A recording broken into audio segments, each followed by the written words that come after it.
أعوذ بالله من الشيطان الرجيم. بسم الله الرحمن الرحيم.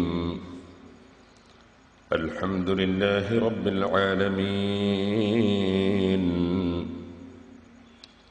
نشهد أن لا إله إلا الله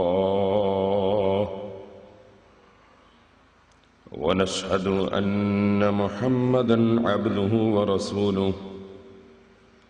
اللهم صل وسلم وبارك على رسولك وحبيبك سيدنا محمد وعلى آل وأصحاب سيدنا ومولانا محمد وعلى جميع الأنبياء والمرسلين ومن تبعهم بإحسان إلى يوم الدين. أما بعد، أعوذ بالله من الشيطان الرجيم. بسم الله الرحمن الرحيم.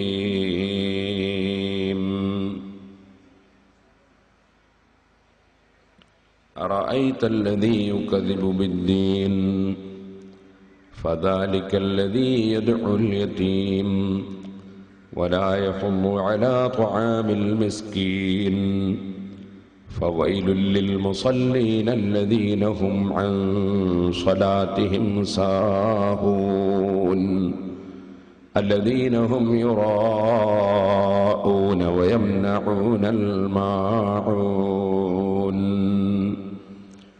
صدق الله العلي العظيم. صدق وبلغ رسوله النبي الكريم ونحن على ذلك من الشاهدين الشاكرين والحمد لله رب العالمين. يا رب صل على من حل بالحرم طه الرسول الذي قد خص بالكرم.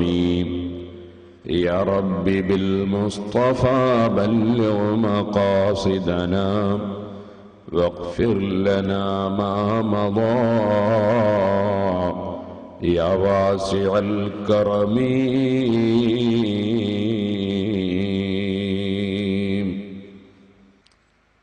ആദരണീയരായ പണ്ഡിതന്മാരെ, മാന്യ സഹോദരി സഹോദരന്മാരെ, സുഹൃത്തുക്കളെ, അള്ളാഹുവിൻ്റെ മഹത്തായ അനുഗ്രഹം കൊണ്ട് 7 ദിവസം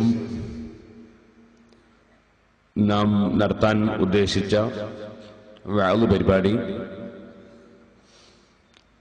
2 ദിവസം നേരത്തെ നടന്നു. ഇനി ഇൻഷാ അല്ലാഹ് ഇന്ന് മുതൽ 5 ദിവസം കൂടി നമ്മുടെ പരിപാടി അല്ലാഹു തൗഫീഖ് ചെയ്താൽ ഉണ്ടാകും എന്ന് അറിയിക്കുന്നു. നാം നേരത്തെ ആദ്യത്തെ ദിവസം തന്നെ ഖദ് അഫ്ലഹൽ മുഅ്മിനൂൻ എന്ന സൂറത്തുൽ മുഅ്മിനൂനയിലെ ആദ്യത്തെ ആയത്ത് വിവരിച്ചുകൊണ്ട് യഥാർത്ഥ മുഅ്മിൻ ആരാണ്, യഥാർത്ഥ വിശ്വാസി ആരാണ് എന്നതിനെ സംബന്ധിച്ച് അവരുടെ ലക്ഷണങ്ങളെക്കുറിച്ച് സംസാരിച്ചിട്ടുണ്ട്. അതിൽ അന്ന് നാം ഊന്നിപ്പറഞ്ഞ ഒരു കാര്യമാണ് അല്ലാഹു സുബ്ഹാനഹു വ തആല അവന്റെ തീരുമാനം ഭൂമിലോകത്ത് നടപ്പാക്കും എന്നതും ആ തീരുമാനത്തിൽ സംതൃപ്തി ഉണ്ടാകുന്നവർ ആയിരിക്കണം എന്നതും നാം നേരത്തെ പറഞ്ഞിട്ടുണ്ട്. ഏത് വിഷയങ്ങൾ വരുമ്പോഴും അല്ലാഹുവിന്റെ തീരുമാനം മറികടക്കാൻ ലോകത്ത് ഒരു ശക്തിക്കും സാധ്യമല്ല എന്നും അല്ലാഹുവിന്റെ തീരുമാനത്തിന്റെ മുന്നിൽ സംതൃപ്തിയോടുകൂടി മനക്കരുത്തോടുകൂടി ഏത് വിഷയങ്ങളെയും സമീപിക്കാനും നമുക്ക് സാധിക്കും. അതൊരു മുഅ്മിനായ മനുഷ്യന്റെ ലക്ഷണമാണ്. അല്ലാഹു അവന്റെ ഹൃദയത്തിൽ ഏത് സമയത്തും ഏത് വിഷയത്തിലും നിറഞ്ഞു നിൽക്കുന്ന നാമമാണ് അല്ലാഹ് എന്നത്. ഏത് കാര്യം തുടങ്ങുമ്പോഴും ബിസ്മില്ലാഹിർ റഹ്മാനിർ റഹീം, അല്ലാഹുവിന്റെ പേര് ചൊരിച്ചുകൊണ്ട് അവൻ തുടങ്ങുന്നു. ഏത് സന്തോഷം കൈവന്നാലും അത് എന്റെ പവറാണെന്നോ എന്റെ കഴിവാണെന്നോ പറയാതെ ചിന്തിക്കാതെ അൽഹംദുലില്ലാഹ്, സർവസ്തുതിയും അല്ലാഹുവിനാണ് എന്ന് അവൻ നന്ദിയുടെ വാക്ക് പ്രഖ്യാപിക്കും. അവൻ ഏത് മുസീബത്തുകൾ സംഭവിച്ചാലും അതിന്റെ പേരിൽ പൊറുതികേട് കാണിക്കാതെ ഭീരുവാകാതെ അവൻ സ്വയം മറന്നുപോകാതെ അവൻ ഇന്നാ ലില്ലാഹി വ ഇന്നാ ഇലൈഹി റാജിഊൻ, നമ്മളെല്ലാം അല്ലാഹുവിൽ നിന്നുള്ളതാണ്, അവന്റെ തീരുമാനം അവൻ നടപ്പാക്കുമെന്നതിൽ സംശയം ഇല്ല. വ ഇന്നാ ഇലൈഹി റാജിഊൻ, നമ്മളെല്ലാം അല്ലാഹുവിലേക്ക് തിരിച്ചു പോകുന്നവരാണ്. അതുകൊണ്ട് ഏത് വിഷയങ്ങൾക്കും വിഷമങ്ങൾക്കും അല്ലാഹു സുബ്ഹാനഹു വ തആല നമുക്ക് പ്രതിഫലം തരും. അതുകൊണ്ട് ഇവിടെയുള്ള നഷ്ടങ്ങളെല്ലാം ഒരു നിലയ്ക്ക് ലാഭങ്ങളാണ് എന്ന് വിശ്വസിച്ച് അവൻ പ്രഖ്യാപിക്കുന്നു. ഇന്നാ ലില്ലാഹി വ ഇന്നാ ഇലൈഹി റാജിഊൻ. അങ്ങനെ ഒരു മുഅ്മിനായ മനുഷ്യനെ സംബന്ധിച്ചിടത്തോളം എവിടെയും അല്ലാഹു അല്ലാഹ് എന്ന ചിന്തയാണ്. എന്നാൽ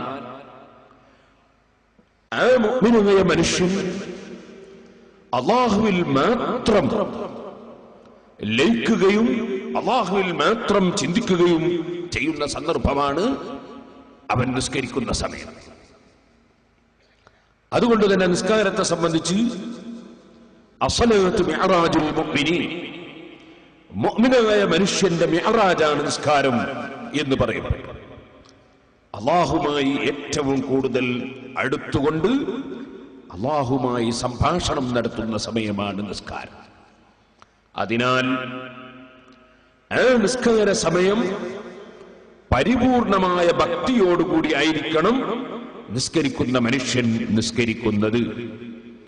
ഇതാണ് അല്ലദീന ഹും ഫീ സ്വലാത്തിഹിം ഖാശിഊൻ, അവർ നിസ്കാരത്തിൽ ഭയഭക്തിയുള്ളവരാണ് എന്ന് പരിശുദ്ധ ഖുർആൻ തുടർന്നുകൊണ്ട് പഠിപ്പിച്ചിട്ടുള്ളത്. നിസ്കാരത്തിൽ ഭക്തി എന്നത് നാം അതിനെ സംബന്ധിച്ച് കഴിഞ്ഞ ദിവസം സംസാരിച്ചിട്ടുണ്ട്. ഇപ്പോൾ അതിന്റെ ബാക്കി ചില ഭാഗങ്ങളാണ് സംസാരിക്കാൻ ഉദ്ദേശിച്ചിട്ടുള്ളത്. ഭക്തി എന്ന് പറയുന്നത് മാനസികമായും ശാരീരികമായും ഭക്തി വേണം. ശാരീരികമായ ഭക്തി എന്ന് പറയുന്നത് എന്താണ്?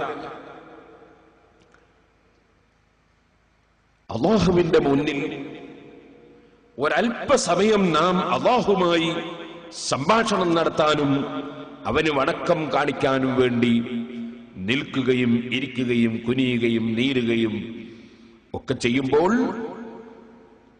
അതിന് നിശ്ചയിക്കപ്പെട്ട ചലനങ്ങൾ അല്ലാത്ത വേറൊരു ചലനവും നമ്മിൽ ഉണ്ടാകാൻ പാടില്ല. വേറെ ചലനങ്ങൾ ഉണ്ടാകുമ്പോൾ അതിനർത്ഥം ശരീരം ഭക്തിപൂർവം സമർപ്പിച്ചിട്ടില്ല എന്നാണ്. നിങ്ങൾ നോക്കൂ, ഒരു വോളിബോൾ കളിക്കുന്ന കളിക്കാരൻ, ആ കളിക്കുന്ന കളിക്കാരൻ കളിക്കുന്നതിനിടയിൽ കളിക്ക് വേണ്ടിയുള്ള തുള്ളലും ചാട്ടവും ഒക്കെ അവന് അനുവദനീയമാണെങ്കിലും ഗ്രൗണ്ടിൽ നിന്ന് അവൻ പുറത്തേക്ക് അവന്റെ കാല് പെട്ടുപോയാൽ അതോടുകൂടി ഫൗളായി പോയി. ഇതുപോലെ ആ കളിക്കുന്ന കളിക്കാരൻ അവൻ ബോൾ തട്ടുന്ന സമയത്ത് നെറ്റ് തൊട്ടുപോയാൽ അവന് ഫൗളായി പോയി. ഇത് നിങ്ങൾ മനസ്സിലാക്കണം, ഇത് നിസ്കാരമല്ല, ഇത് ഭക്തി പ്രകടനമല്ല, ഇതൊരു കാര്യമല്ല, ഇതൊരു കളിയാണ്. ആ കളിക്ക് പോലും നിബന്ധനകളാണ്, വ്യവസ്ഥകളാണ്. ആ വ്യവസ്ഥക്കപ്പുറം തൊട്ടുപോയാൽ, ചലിച്ചുപോയാൽ, നീങ്ങിപ്പോയാൽ കളി ബാത്തിലായി പോയി. എങ്കിൽ ഞാൻ നിങ്ങളോട് ചോദിക്കട്ടെ, എല്ലാ കളിയും എല്ലാ മോശമായ കാര്യങ്ങളും മുഴുവനും പൊറുപ്പിക്കുന്ന, അല്ലാഹുമായി മനുഷ്യരെ ഏറ്റവും അടുക്കുന്ന ഘട്ടമാണ് നിസ്കാരം. നിങ്ങൾക്കെല്ലാവർക്കും അറിയാമല്ലോ, ആ നിസ്കരിക്കുന്ന സമയത്ത് മനുഷ്യന്റെ ചലനം എത്ര ശ്രദ്ധിക്കേണ്ടതുണ്ട്, എത്ര പരിഗണിക്കേണ്ടതുണ്ടെന്ന് ബുദ്ധിയുള്ള മനുഷ്യനോട് പറയേണ്ടതുണ്ടോ? കളിക്കുന്ന കളിക്കാർക്ക് തന്നെ നിബന്ധനകളും അവരുടെ ചലനങ്ങൾക്ക് നിയന്ത്രണങ്ങളും, അവരുടെ ചലനം ഉദ്ദേശിച്ചതുപോലെ അല്ലെങ്കിൽ നിബന്ധന പ്രകാരമല്ലെങ്കിൽ അവർ കോർട്ടിന്റെ പുറത്തുമാണെങ്കിൽ, അല്ലാഹുമായി നടത്തുന്ന സംഭാഷണമായ ഏറ്റവും പ്രധാനപ്പെട്ട ഇബാദത്ത്, അഫ്ളലുൽ ഇബാദത്തുൽ ബദനിയ്യതി കുല്ലിഹാ അസ്സലാഹ്, ഇബാദത്തുകളിൽ ഏറ്റവും പ്രധാനപ്പെട്ട നിസ്കാരം, അത് നിർവഹിക്കുമ്പോൾ എത്ര ശ്രദ്ധിക്കേണ്ടതുണ്ടെന്ന് സഹോദരന്മാരെ ഞാനും നിങ്ങളും ആലോചിക്കണം. ഇതുപോലെ നിങ്ങൾക്ക് കാണാം, മനുഷ്യന്റെ രോഗത്തിന് ചികിത്സിക്കുന്ന മരുന്നുകളും ചികിത്സാമുറകളും നൽകുന്ന ഒരു സ്ഥലത്ത് കൊണ്ടുപോയി ഒരു മനുഷ്യനെ കിടത്തി ചികിത്സിക്കുമ്പോൾ ആ മനുഷ്യന്റെ ചലനങ്ങൾക്ക് നിയന്ത്രണം, അതുപോലെ കുടിക്കുന്ന മരുന്നിന് നിയന്ത്രണം, കഴിക്കുന്ന ഭക്ഷണത്തിന് നിയന്ത്രണം, അവന്റെ നടത്തത്തിനും ഇരുത്തത്തിനുമൊക്കെ നിയന്ത്രണം, എങ്കിലേ ഇവന്റെ ശരീരത്തിൽ ആരോഗ്യം കിട്ടുകയുള്ളൂ എന്നതാണ് കാരണമെങ്കിൽ, പറയട്ടെ, ആത്മീയമായ ആരോഗ്യത്തിന്, ആത്മീയമായ പുരോഗതിക്ക്, ആത്മീയമായ ശക്തിക്ക് ഏറ്റവും കാരണമാകുന്ന നിസ്കാരം, അതിന്റെ നിബന്ധനകൾ ഏത് രൂപത്തിൽ പാലിക്കേണ്ടതുണ്ടെന്ന് ഞാൻ പറയേണ്ടതുണ്ടോ? അതുകൊണ്ട് തന്നെ നിസ്കരിക്കുന്ന മനുഷ്യൻ വളരെ ശ്രദ്ധിച്ച് നിസ്കരിക്കണം. അഷ്റഫുൽ ഖൽഖ് സല്ലല്ലാഹു അലൈഹി വസല്ലം നിസ്കാരത്തിന്റെ മഹത്വം പറഞ്ഞുകൊണ്ട് നമ്മെ പഠിപ്പിച്ചിട്ടുണ്ട്.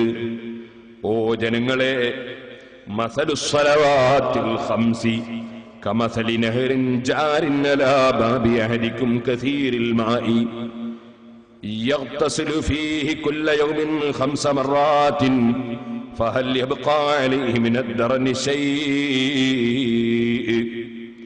5 നേരത്തെ നിസ്കാരത്തിന്റെ ഉദാഹരണം ഒരു നദി പോലെയാണ്, ഒരു പുഴ പോലെയാണ്. അത് അദ്ദേഹത്തിന്റെ ഗേറ്റിനടുക്കലൂടെ താഴ്വരയിലൂടെ ഇങ്ങനെ ഒലിച്ചുകൊണ്ടിരിക്കുകയാണ്. ധാരാളം ശുദ്ധവെള്ളമുള്ള ഒരു പുഴ. ആ പുഴയിൽ 5 നേരം അവൻ കുളിക്കുന്നു. ഫഹൽ യബ്ഖാ അലൈഹി മിനദ്ദറനി ശൈഇ, അവന്റെ ശരീരത്തിൽ വല്ല കറകളും ബാക്കിയാകുമോ എന്ന് നബി സല്ലല്ലാഹു അലൈഹി വസല്ലം നിസ്കാരം ഉദാഹരണമാക്കി, നിസ്കാരത്തെ ഉദാഹരിച്ചുകൊണ്ട് നമുക്ക് പഠിപ്പിച്ചു തരികയാണ് ഒരു പുഴയിലുള്ള കുളിയോട്. ഞാൻ നിങ്ങളോട് ചോദിക്കട്ടെ, ശരീരത്തിൽ കുറെ മ്ലേച്ഛ വസ്തുക്കളുള്ളൊരു മനുഷ്യൻ, ശരീരത്തിൽ കുറെ ചേറുകളുള്ളൊരു മനുഷ്യൻ വെള്ളത്തിൽ പോയി മുങ്ങിങ്ങ് കയറി വന്നതുകൊണ്ട് അവന്റെ ശരീരത്തിലെ ചേറുകൾ നീങ്ങുമോ? വെറും വെള്ളത്തിലൊന്ന് നനഞ്ഞിങ്ങ് കയറി വന്നതുകൊണ്ട് മാത്രം ശരീരത്തിലെ ചേറുകൾ നീങ്ങുമോ? മറിച്ച് ആ ചേറ് നീങ്ങുന്ന രൂപത്തിൽ അവൻ കുളിക്കേണ്ടതില്ലേ? ചേറ് നീങ്ങുന്ന രൂപത്തിൽ കുളിക്കുക എന്ന് പറഞ്ഞാൽ ചേറുള്ള സ്ഥലം തേച്ച് കഴുകണം, വേണ്ടി വന്നാൽ സോപ്പ് ഉപയോഗിക്കണം, അതുപോലെ നന്നായി തേച്ച് വൃത്തിയാക്കണം. ഇല്ലാതെ വെറുതെ ഒന്ന് പൊതിർത്തിയിട്ടിങ്ങ് കയറി വന്നതുകൊണ്ട് മനുഷ്യനുണ്ടോ വൃത്തിയാകാൻ പോകുന്നു? ഇത് നിങ്ങൾ ഓർക്കണം. ഇതുപോലെ മനുഷ്യൻ 5 നേരം നിസ്കരിക്കുന്ന നിസ്കാരം, അത് അല്ലാഹുവിന്റെ മുന്നിൽ അവന്റെ ശരീരവും ആത്മാവും ഫിൽട്ടർ ചെയ്യാനുള്ള ഏർപ്പാടാണ്, ശുദ്ധീകരിക്കാനുള്ള ഏർപ്പാടാണ്. ആ ശുദ്ധീകരണം ശ്രദ്ധിച്ചുകൊണ്ട് ചെയ്തെങ്കിലേ അതിന്റെ പ്രതിഫലം, അതിന്റെ ഗുണവും മനുഷ്യന് ലഭിക്കുന്നുള്ളൂ. ഇതുകൊണ്ടാണ് അഷ്റഫുൽ ഖൽഖ് സല്ലല്ലാഹു അലൈഹി വസല്ലം തങ്ങൾ പറഞ്ഞത്, ലൈസ ലിൽ അബ്ദി മിൻ സലാത്തിഹി ഇല്ലാ മാ അഖല. ഒരു മനുഷ്യൻ ശരിക്ക് ശ്രദ്ധിച്ചുകൊണ്ട് നിസ്കരിച്ചതേ മനുഷ്യന്റെ നിസ്കാരത്തിൽ അവന് കണക്കാക്കപ്പെടുന്നതായി ഉള്ളൂ. ഇതുകൊണ്ട് തന്നെയാണ് പരിശുദ്ധ ഖുർആൻ വഅഖിമിസ് സലാത്ത ലിദിക്രി, എന്നെ ഓർക്കാനും എന്നെ ചിന്തിക്കാനുമാണ് നിസ്കാരം. അതുകൊണ്ട് തന്നെ ആ നിലക്ക് നിങ്ങൾ നിസ്കാരം ഉറക്കെ നിർവഹിക്കണമെന്ന് പഠിപ്പിച്ചത്. മറ്റൊരു സ്ഥലത്ത് റബ്ബ് പറഞ്ഞു വലാ തകും മിനൽ ഗാഫിലീൻ, നിങ്ങൾ അശ്രദ്ധരായി പ്രവർത്തിക്കുന്നവരാകരുത്, ശ്രദ്ധയോടെ കാര്യങ്ങൾ ചെയ്യുന്നവരാകണം. ഇനിയും നിങ്ങൾക്ക് നോക്കൂ സഹോദരന്മാരെ, പരിശുദ്ധ ഖുർആനിൽ അല്ലാഹു പറഞ്ഞു, നിങ്ങൾ ബോധമില്ലാത്തവരായ നിലക്ക്, മസ്താന്മാരായ നിലക്ക് നിങ്ങൾ നിസ്കാരത്തിൽ ലാ തഖ്റബുസ് സലാത്ത വ അൻതും സുകാറാ, നിങ്ങൾ നിസ്കാരത്തിലേക്ക് അടുക്കരുത്, നിങ്ങൾ മസ്താന്മാരായി ലഹരി പിടിച്ചവരായി അടുക്കരുത്. ഈ ലഹരി പിടിച്ചവരായി അടുക്കരുത് എന്ന് പറഞ്ഞത് കള്ള് കുടിച്ചുകൊണ്ട് നിസ്കാരത്തിലേക്ക് നീങ്ങുന്ന ഒരു കാലഘട്ടത്തിൽ, അന്ന് കള്ള് പൂർണ്ണമായി വിരോധിച്ചിട്ടില്ലാത്ത ഒരു കാലഘട്ടമായിരുന്നു. ആ കാലഘട്ടത്തിൽ കള്ള് കുടിച്ചുകൊണ്ട് നിസ്കാരത്തിലേക്ക് കടന്ന ജനങ്ങൾ ഉണ്ടാവുകയും നിസ്കാരത്തിൽ ഖുൽ യാ അയ്യുഹൽ കാഫിറൂൻ എന്ന സൂറത്ത് ഓതുമ്പോ ലാ അഅ്ബുദു മാ തഅ്ബുദൂൻ എന്ന സ്ഥലം തുടങ്ങി ലാ ഉള്ള സ്ഥലങ്ങളിൽ നിന്ന് ലാ ഒഴിവാക്കിയിട്ട് പരിശുദ്ധ ഖുർആനിലെ സൂറത്ത് ലാ ഒഴിവാക്കി ഓതുകയും ചെയ്തപ്പോൾ അന്ന് ഇറങ്ങിയതാണ് ലാ തഖ്റബുസ് സലാത്ത വ അൻതും സുകാറാ, നിങ്ങൾ ലഹരിയുള്ളവരായി സ്വയം ബോധമില്ലാത്തവരായി നിങ്ങൾ നിസ്കാരത്തിലേക്ക് അടുത്തു പോകരുത്. ഹത്താ തഅലമു മാ തഖൂലൂൻ, നിങ്ങൾ എന്താണ് പറയുന്നതെന്ന് അറിയാത്ത വിധത്തിൽ, നിങ്ങളത് ചിന്തിക്കാത്ത വിധത്തിൽ നിസ്കാരത്തിലേക്ക് കടന്നു പോകരുത്. ഈ ആയത്തെടുത്ത് ഉദ്ധരിച്ചുകൊണ്ട് മഹാനായ ഇമാം ഫഖ്റുദ്ദീൻ റാസി റളിയല്ലാഹു അൻഹു പറയുകയാണ്, തഅലീലുൻ ലിനഹീസ് സുക്റാനി വഹുവ മുത്തരിദുൻ ഫിൽ ഗാഫിൽ മുസ്തഗ്രിഖിൽ മുഹ്തമ്മി ബിദ്ദുനിയാ. ഈ ആയത്തിൽ അല്ലാഹു സുബ്ഹാനഹു വ തആല പറയുന്നത് കള്ള് കുടിച്ച് മസ്താന്മാരായി നിസ്കാരത്തിലേക്ക് കടക്കരുതെന്നാണെങ്കിലും അതേ കാര്യം തന്നെ ദുന്യാവിന്റെ ചിന്തയിൽ ലയിച്ചുകൊണ്ട് ഞാൻ അള്ളയുമായുള്ള സംഭാഷണത്തിലാണെന്ന ബോധമില്ലാതെ ഞാൻ എന്താണ് പറയുന്നത്, എന്താണ് ചൊല്ലുന്നത്, എന്താണ് ചെയ്യുന്നതെന്ന ചിന്തയും ബോധവുമില്ലാതെ അശ്രദ്ധരായി നിസ്കാരത്തിൽ കടക്കുന്നവർക്കും ഈ ആയത്ത് ബാധകമാണെന്ന് ഇമാം റാസി റളിയല്ലാഹു അൻഹു അവിടുത്തെ തഫ്സീറുൽ കബീറിൽ രേഖപ്പെടുത്തിയത് കാണാം. അപ്പൊ വളരെ ശ്രദ്ധിച്ചുകൊണ്ടാകണം നിസ്കാരം. അപ്പോഴേ നിസ്കാരത്തിന്റെ ഫലം നമുക്ക് ലഭിക്കുന്നുള്ളൂ. നിസ്കാരത്തിന്റെ ഫലം ലഭിക്കണമെങ്കിൽ അത് വളരെ ശ്രദ്ധിച്ചുകൊണ്ടുള്ള നിസ്കാരമാകണം. ഇതുകൊണ്ട് തന്നെ നബി സല്ലല്ലാഹു അലൈഹി വസല്ലമ തങ്ങളിൽ നിന്ന് റിപ്പോർട്ട് വന്നു, ഇന്നമൽ ഖുശൂഉ ലിമൻ തമസ്കന വ തവാളഅ, വളരെ താഴ്മയോടെയും വളരെ ലാളിത്യത്തോടുകൂടെയും താഴ്മയോടുകൂടെയും നിസ്കരിക്കുന്നവനാണ് ഖുശൂ ഉള്ളത്. അതുപോലെ അവിടുന്ന് പഠിപ്പിച്ചു, മല്ലം തൻഹു സലാത്തുഹു അനിൽ ഫഹ്ശാഇ വൽ മുൻകരി ലം യസ്ജിദിൽ മിനല്ലാഹി ഇല്ലാ ബുഅദാ. നിസ്കാരം ഫലവത്താകുന്നില്ലെങ്കിൽ അതുകൊണ്ട് മനുഷ്യന് അകൽച്ചയാണ് റബ്ബുമായി സംഭവിക്കാൻ കാരണമാകുന്നത്.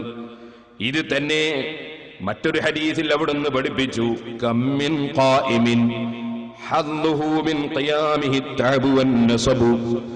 എത്രയോ നിസ്കാരക്കാർ അവരെ നിസ്കാരം കുറെ പ്രയാസം അനുഭവിച്ചു എന്നല്ലാതെ അതുകൊണ്ട് യഥാർത്ഥ പ്രയോജനം ലഭിച്ചില്ല. അതുകൊണ്ട് തന്നെ നിസ്കരിക്കുന്ന മുഅ്മിനീങ്ങൾ ഭക്തിയോടെ നിസ്കരിക്കണമെന്ന ബോധം നമ്മുടെ ഹൃദയത്തിൽ ഉണ്ടാവുകയും ആ ഭക്തി ലഭിക്കാൻ നമുക്ക് എങ്ങനെ സാധിക്കും, അതിനെന്തെല്ലാം മാർഗങ്ങൾ നമ്മൾ സ്വീകരിക്കണമെന്ന് നമ്മൾ മനസ്സിലാക്കി ജീവിതത്തിൽ പകർത്തുകയും ചെയ്യണമെന്ന് ഞാൻ ആമുഖമായി തന്നെ ഉണർത്തുകയാണ്. നിങ്ങൾ കണ്ടോ സഹോദരന്മാരെ, മഹാനായ സയ്യിദുനാ അബൂബക്കർ സിദ്ദീഖ് റളിയല്ലാഹു അൻഹു നിസ്കരിക്കാൻ എഴുന്നേറ്റ് നിന്നാൽ നിങ്ങൾക്ക് കാണാം, അതെ അതുപോലെ സിദ്ദീഖ് റളിയല്ലാഹു അൻഹുവിന്റെ മകൾ അസ്മാ ബീബി റളിയല്ലാഹു അൻഹുവിന്റെ മകൻ അബ്ദുല്ലാഹി ഇബ്നു സുബൈർ റളിയല്ലാഹു അൻഹു എഴുന്നേറ്റ് നിസ്കരിക്കാൻ നിന്നാൽ ഉണ്ടായിരുന്ന സംഭവം പണ്ഡിതന്മാര് പറയുന്നു. കാന ഇബ്നു സുബൈർ ഇദാ ഖാമ ഫി സ്വലാത്തി കഅന്നഹു ഊദ് വഅന്ന അബൂബക്കർ സിദ്ദീഖ് കാന കദാലിക.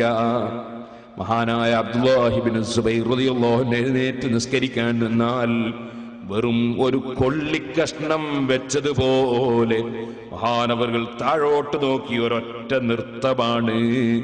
ഒരു ചലനവും നിസ്കാരത്തിന്റെ ചലനമല്ലാത്ത ഒരു ചലനവുമില്ല, ഒരു തിരിഞ്ഞു നോട്ടവുമില്ല, ഒരു ശ്രദ്ധയുമില്ല. അല്ലാഹുവിന്റെ മുന്നിൽ കൊള്ളിക്കഷ്ണം വെച്ചതുപോലെ ഒരൊറ്റ നൃത്തമാണ്.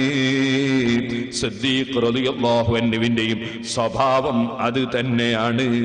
സഹോദരന്മാരെ, നിങ്ങൾ കണ്ടോ, അഷ്റഫുൽ ഖൽഖ് സല്ലല്ലാഹു അലൈഹി വസല്ലമ തങ്ങളെ മുന്നിൽ വെച്ച് ഒരു വ്യക്തി അദ്ദേഹത്തിന്റെ താടി, നിസ്കാരത്തിൽ താടി ഇങ്ങനെ വന്നങ്ങ് തടകി, താടി കൊണ്ടൊരു ചെറിയ കളി കളിച്ചു. നബി സല്ലല്ലാഹു അലൈഹി വസല്ലമ തങ്ങളെ മുന്നിൽ വെച്ച് അന്നഹു റആ റജുലൻ ഫിസ്സലാത്തി വഹുവ യഅബതു ബിലിഹിയതിഹി. നിസ്കരിക്കുന്ന സമയത്ത് താടി ഒന്നുകിൽ ഇങ്ങനെ പിടിച്ചൊന്ന് വലിക്കലോ, അല്ലെങ്കിൽ താടി ഒന്ന് തടകലോ, അല്ലെങ്കിൽ എന്തോ ഒരു കാര്യം താടി കൊണ്ടങ്ങ് കളിച്ചു. ഫഖാല, അപ്പൊ നബി സല്ലല്ലാഹു അലൈഹി വസല്ലം പറഞ്ഞു, ലൗ ഖശഅല ഖശഅത് ജവാരിഹു. അവൻ ഭക്തിയോടുകൂടെ നിസ്കരിക്കുന്നുവെങ്കിൽ അവന്റെ സർവ്വ അവയവങ്ങളും ഭക്തിയോടെ നിൽക്കുന്നതാണ്. കൈകൊണ്ട് കളിച്ചുപോയോ അവന്റെ ഭക്തി, മനസ്സിൽ ഭക്തിയില്ല എന്നതിന്റെ തെളിവാണ്. സഹോദരന്മാര് മനസ്സിലാക്കണം. അങ്ങനെ അന്നഹു റആ റജുലൻ ഫിസ്സലാത്തി വഹുവ യഅബതു ബിലിഹിയതിഹി ഫഖാല ലൗ ഖശഅല ഖശഅത് ജവാരിഹു. നബി സല്ലല്ലാഹു അലൈഹി വസല്ലമ തങ്ങൾ താടി കൊണ്ട് കളിക്കുന്നത് കണ്ടപ്പോ, താടിയിൽ കൈവച്ച് കളിക്കുന്നത് കണ്ടപ്പോ പറഞ്ഞ വാചകമാണ്, അവന്റെ ശരീരം ഭക്തിയോടെ നിൽക്കും, മനസ്സിന് ഭക്തിയുണ്ടെങ്കിൽ. അപ്പൊ അല്ലാഹുവിന്റെ മുന്നിൽ പരിപൂർണ ഭക്തിയോടെ മനുഷ്യൻ നിസ്കരിക്കുമ്പോ മനുഷ്യൻ അങ്ങോട്ടും ഇങ്ങോട്ടും കൈകൊണ്ടോ കാലുകൊണ്ടോ കണ്ണുകൊണ്ടോ തലകൊണ്ടോ ഒന്നുകൊണ്ടും ഒരു ചലനവുമില്ലാതെ നിസ്കരിക്കണം. ഇതാണ് സഹോദരന്മാര്, നിങ്ങൾക്ക് കാണാം അഷ്റഫുൽ ഖൽഖ് സല്ലല്ലാഹു അലൈഹി വസല്ലമ തങ്ങൾ അതിനുവേണ്ടി ധാരാളം കാര്യങ്ങൾ നമ്മെ പഠിപ്പിച്ചിട്ടുണ്ട്, ശ്രദ്ധ മാറാതിരിക്കാൻ. ആയിഷ ബീവി റളിയല്ലാഹു അൻഹ പറഞ്ഞു, സല്ലല്ലാ റസൂലുള്ളാഹി സല്ലല്ലാഹു അലൈഹി വസല്ലമ ഫീ ഖമീസത്തിൻ ലഹാ അലാമുൻ. നബി സല്ലല്ലാഹു അലൈഹി വസല്ലമ തങ്ങൾ കുറച്ച് വരയും കുറിയുമൊക്കെയുള്ള ഒരു വസ്ത്രത്തിലായി നിസ്കാരം നിർവഹിച്ചു. ഫനദറ ഇലാ അലാമിഹാ നദറ. അതിലേക്ക് അവിടുത്തെ ശ്രദ്ധയങ്ങോട്ട് പതിഞ്ഞുപോയി. ഫലമ്മൻ സറഫ, നിസ്കാരം കഴിഞ്ഞപ്പോൾ ഖാല, അവിടുന്ന് പറഞ്ഞു, ഇദ്ഹബൂ ബിഖമീസതി ഹാദിഹി ഇലാ അബീ ജഹം വഅതൂനി ബിഅംബിജാനിയത്തിൻ അബീ ജഹം ഫഇന്നഹാ അൽഹതിനി ആനിഫൻ അൻ സ്വലാത്തി. വരയും കുറിയുമുള്ള വസ്ത്രത്തിൽ നിസ്കരിച്ചപ്പോ എന്റെ ശ്രദ്ധ അതിലേക്ക് തിരിയാൻ വരെ അത് കാരണമായി. ഞാൻ അതിലേക്ക് നോക്കിപ്പോയി. അതിനാൽ ഈ വസ്ത്രം നിങ്ങൾ കൊണ്ടുപോയി കൊടുക്കൂ, മറ്റൊരു വസ്ത്രം തരാൻ പറയൂ. ഇതുകൊണ്ടാണ് പണ്ഡിതന്മാര് പറഞ്ഞത്, അതാ പുള്ളിയും വരയും കുറിയും ഒക്കെയുള്ള വസ്ത്രത്തിൽ നിസ്കരിക്കുന്നത്, അത്തരം വസ്ത്രമിട്ട് നിസ്കരിക്കുന്നത് വിരോധിക്കപ്പെട്ടതാണ്. പുള്ളികളുള്ള ലുങ്കിത്തുണികൾ, പുള്ളികളുള്ള കുപ്പായങ്ങൾ, പുള്ളികളുള്ള മറ്റ് വസ്ത്രങ്ങൾ, അതിലേക്ക് ശ്രദ്ധ തിരിയാൻ കാരണമാകുന്നത് വല്ലതും വസ്ത്രത്തിലുണ്ടോ, ആ വസ്ത്രം ധരിച്ചുകൊണ്ടുള്ള നിസ്കാരം വിരോധിക്കപ്പെട്ടതാണ്. അതേസമയം അത്തരത്തിലുള്ള ഒരു വിരിച്ചുകൊണ്ടുള്ള നിസ്കാരവും വിരോധിക്കപ്പെട്ടതാണ്. ഇപ്പോൾ വിദേശ നാടുകളിൽ നിന്ന് കൊണ്ടുവരുന്ന നമ്മുടെ മുസല്ലകൾ ഏകദേശവും ഏതെങ്കിലും ചിത്രങ്ങളുള്ളതാണ്. അത്തരം ചിത്രങ്ങളുള്ള മുസല്ലകളിൽ നിസ്കരിക്കുന്നത് കറാഹത്താണ്, വിരോധിക്കപ്പെട്ടതാണ്. കാരണം നിസ്കരിക്കുന്നവന്റെ ശ്രദ്ധ അതിലേക്ക് തിരിയാനത് കാരണമാണ്. ഇതുപോലെ വരയും കുറിയും ഒക്കെയുള്ള വസ്തുവിലേക്ക് തിരിഞ്ഞുകൊണ്ട് നമ്മുടെ ശ്രദ്ധയിൽപ്പെടുന്ന നിലക്ക് മുൻഭാഗത്തത് വെച്ചുകൊണ്ട് നിസ്കരിക്കുന്നതും വിരോധിക്കപ്പെട്ടതാണ്. കാരണം പരിപൂർണമായി ശ്രദ്ധ നിസ്കാരത്തിൽ തന്നെ പതിയേണ്ടതാണ്. മഹാനായ ഇബ്നു ഹജർ അൽ ഹൈതമി റളിയല്ലാഹു അൻഹു തുഹ്ഫയിൽ പറഞ്ഞു, ചില ആളുകൾ പറയും എന്ത് കുറിയും വരയും ഉണ്ടായാൽ എന്താണ്, നിസ്കരിക്കുന്ന എന്റെ ശ്രദ്ധ അങ്ങോട്ടൊന്നും നീങ്ങൂല എന്ന് പറയുന്ന ചില ആളുകളുണ്ട്. അവരെ പറ്റി ഇബ്നു ഹജറുൽ ഹൈതമി റളിയല്ലാഹു അൻഹു പറഞ്ഞു, അവൻ ലോക വിഡ്ഢിയാണ്. എന്താ കാരണം? അഷ്റഫുൽ ഖൽഖ് സല്ലല്ലാഹു അലൈഹി വസല്ലമ തങ്ങളെക്കാൾ അല്ലാഹുവിൽ ലയിച്ചുകൊണ്ട് ജീവിക്കുന്ന മറ്റൊരാളില്ലല്ലോ. ആ നബി സല്ലല്ലാഹു അലൈഹി വസല്ലമ തങ്ങളല്ലേ പറഞ്ഞത്, വരയും കുറിയുമുള്ള തുണിയായതുകൊണ്ട് നിസ്കാരത്തിൽ എന്റെ ശ്രദ്ധ അങ്ങോട്ട് നീങ്ങിപ്പോയെന്ന്, അതിനാൽ ഇത് മാറ്റിവെക്കണമെന്ന് പറഞ്ഞ നബിയല്ലേ. ആ നബിയേക്കാൾ വലിയ ശ്രദ്ധയുള്ളവൻ ആരാണടോ ലോകത്തുള്ളത്? അതുകൊണ്ട് എന്റെ ശ്രദ്ധ അങ്ങോട്ടൊന്നും മാറുകയില്ലെന്ന് പറയുന്നവൻ, അവന്റെ വാദം ശരിയല്ലെന്ന് മഹാനായ ഇബ്നു ഹജറുൽ ഹൈതമി റഹ്മത്തുള്ളാഹി അലൈഹി അവിടുത്തെ തുഹ്ഫയിൽ രേഖപ്പെടുത്തിയത് കാണാം. അപ്പൊ നമ്മുടെ ശ്രദ്ധ നിസ്കാരത്തിൽ എവിടെയാകണം? നിസ്കരിക്കുന്ന സമയത്ത് മനുഷ്യൻ നോക്കുന്നത് അവൻ സുജൂദ് ചെയ്യുന്ന സ്ഥലത്തേക്ക് തന്നെ ആയിരിക്കണം. അവന്റെ നോട്ടം പരിപൂർണമായി സുജൂദിന്റെ സ്ഥലത്താകണം. അശ്ഹദു അല്ലാ ഇലാഹ ഇല്ലല്ലാഹ് എന്ന് പറയുന്ന സമയത്ത്, അശ്ഹദു അല്ലാ ഇലാഹ ഇല്ലല്ലാഹ് എന്ന് പറയുന്ന സമയത്ത് കയ്യിന്റെ വിരല്, ചൂണ്ടം വിരല് അതൽപ്പം ഉയർത്തൽ സുന്നത്തുണ്ടല്ലോ. അങ്ങനെ ഉയർത്തുമ്പോൾ നേരെ കുത്തനെ മേൽപോട്ട് ഉയർത്തരുത്. അതേ സമയത്ത് നേരെയുമാകരുത്, അല്പം താഴോട്ട് ചെരിച്ചുകൊണ്ടാണ് ഉയർത്തിപ്പിടിക്കേണ്ടത്. ആ പിടുത്തം സലാം വീട്ടി കഴിയുന്നത് വരെ പിടിക്കേണ്ടതുണ്ട്. അങ്ങനെ പിടിക്കുമ്പോൾ നമ്മൾ ആ കയ്യിന്റെ വിരലിലേക്കാണ് നോക്കേണ്ടത്. അല്ലാത്ത സമയങ്ങൾ മുഴുവനും നിസ്കരിക്കുന്നവന്റെ ദൃഷ്ടി സുജൂദ് ചെയ്യുന്ന സ്ഥലത്തേക്ക് തന്നെ ആയിരിക്കേണ്ടതാണ്. സുജൂദ് ചെയ്യുന്ന സ്ഥലത്തേക്ക് തന്നെ ആയിരിക്കേണ്ടതാണ്. കയ്യിന്റെ വിരൽ അശ്ഹദു അല്ലാ ഇലാഹ ഇല്ലല്ലാഹ് എന്ന ഹംസ് മൊഴിയുന്ന സമയത്ത് ഉയർത്തി അവിടെ പിടിക്കുകയാണ് വേണ്ടത്. പിന്നീട് ആ വിരൽ ചലിപ്പിക്കാൻ പാടില്ല. നമ്മൾ ആ വിരൽ പിന്നീട് ചലിപ്പിക്കാൻ പാടില്ല. അത് അല്ലാഹുവിന്റെ ഏകത്വത്തെ സൂചിപ്പിക്കാൻ വേണ്ടി കയ്യിന്റെ വിരലും കൂടി ദിക്റിൽ പങ്കെടുക്കുകയാണ്. അത് അതേ നിലക്ക് തന്നെ അവിടെ പിടിക്കുകയാണ് വേണ്ടത്. പിന്നീട് കയ്യിന്റെ വിരൽ ചലിപ്പിക്കുന്ന ഏർപ്പാട് ശരിയല്ല. ഇരിക്കട്ടെ സഹോദരന്മാരെ, ആ കയ്യിന്റെ വിരലിലേക്ക് അവിടുന്ന് അങ്ങോട്ട് നമുക്ക് നോക്കാം. അതേസമയം അതുവരെയുള്ള സമയം മുഴുവനും സുജൂദിന്റെ സ്ഥാനത്തേക്ക് തന്നെ നോക്കിയാണ് മനുഷ്യൻ നിസ്കരിക്കേണ്ടത്. ആ നിലക്ക് നിങ്ങൾ നിസ്കാരം തുടങ്ങി നിസ്കാരം നിർവഹിക്കുന്നുവെങ്കിൽ അല്ലാഹു സുബ്ഹാനഹു വ തആല ആ നിസ്കാരത്തിൽ പ്രത്യേകിച്ചും നിങ്ങൾക്ക് ഭക്തി തരുന്നതാണ്. നിസ്കാരത്തിൽ ഭക്തി ഉണ്ടാകാൻ എന്തൊക്കെയാണ് ചെയ്യേണ്ടത് എന്നതിനെ സംബന്ധിച്ച് പറയുമ്പോൾ ഒന്നാമതായി നമ്മൾ മനസ്സിലാക്കേണ്ട ഒരു കാര്യമാണ്, നിസ്കാരത്തിലേക്ക് നമ്മൾ നിൽക്കുമ്പോ സുജൂദിന്റെ സ്ഥാനത്തേക്ക് നോക്കിയിട്ടാണ്, അല്പം തല താഴ്ത്തി വെച്ചുകൊണ്ടാണ് തക്ബീർ തന്നെ ചൊല്ലേണ്ടത്. അല്ലാഹു അക്ബർ എന്ന തക്ബീർ ചൊല്ലുമ്പോൾ നിങ്ങൾക്കറിയാമല്ലോ, ആ തക്ബീർ ചൊല്ലുന്നതോടുകൂടി രണ്ട് കൈകളും ഉയർത്തൽ സുന്നത്തുണ്ട്. രണ്ട് കൈയും എങ്ങനെയാണ് ഉയർത്തേണ്ടത്? രണ്ട് കൈയും ഉയർത്തുന്നതിന് മുമ്പ് തന്നെ തക്ബീർ ചൊല്ലുന്ന സമയത്ത് തല അല്പം താഴ്ത്തിയിട്ട് താഴോട്ട് നോക്കിയിട്ടാണ് തക്ബീർ ആരംഭിക്കേണ്ടത്. അങ്ങനെ തക്ബീർ ആരംഭിക്കുമ്പോൾ തല കുലുങ്ങരുത്, തല ചലിപ്പിക്കരുത്. വളരെ ഭക്തിയോടെ നിന്നുകൊണ്ട് അല്ലാഹു അക്ബർ അല്ലാഹു അക്ബർ എന്ന് അല്ലാഹ് എന്ന ഹംസ ഒഴിഞ്ഞിട്ട് അക്ബർ എന്ന് തീരുന്നതിനിടയ്ക്ക് നമ്മുടെ കൈ ഉയർത്തി തീരണം. കൈ ഉയർത്തി അതോടുകൂടെ തീരണം. ഞാൻ നിങ്ങൾക്ക് കാണിക്കാം. നമ്മൾ നിസ്കരിക്കുന്ന സ്ഥലത്ത് നിന്ന് അല്പം താഴോട്ട് വളരെ ഭക്തിയോടുകൂടെ നോക്കി നിന്നിട്ട് അല്ലാഹു അക്ബർ, കൈ ഉയർത്തി തീരുന്നതും അല്ലാഹു അക്ബർ എന്ന് ചൊല്ലിത്തീരുന്നതും ഒരേ സമയത്തായിരിക്കണം. അല്ലാഹു അക്ബർ.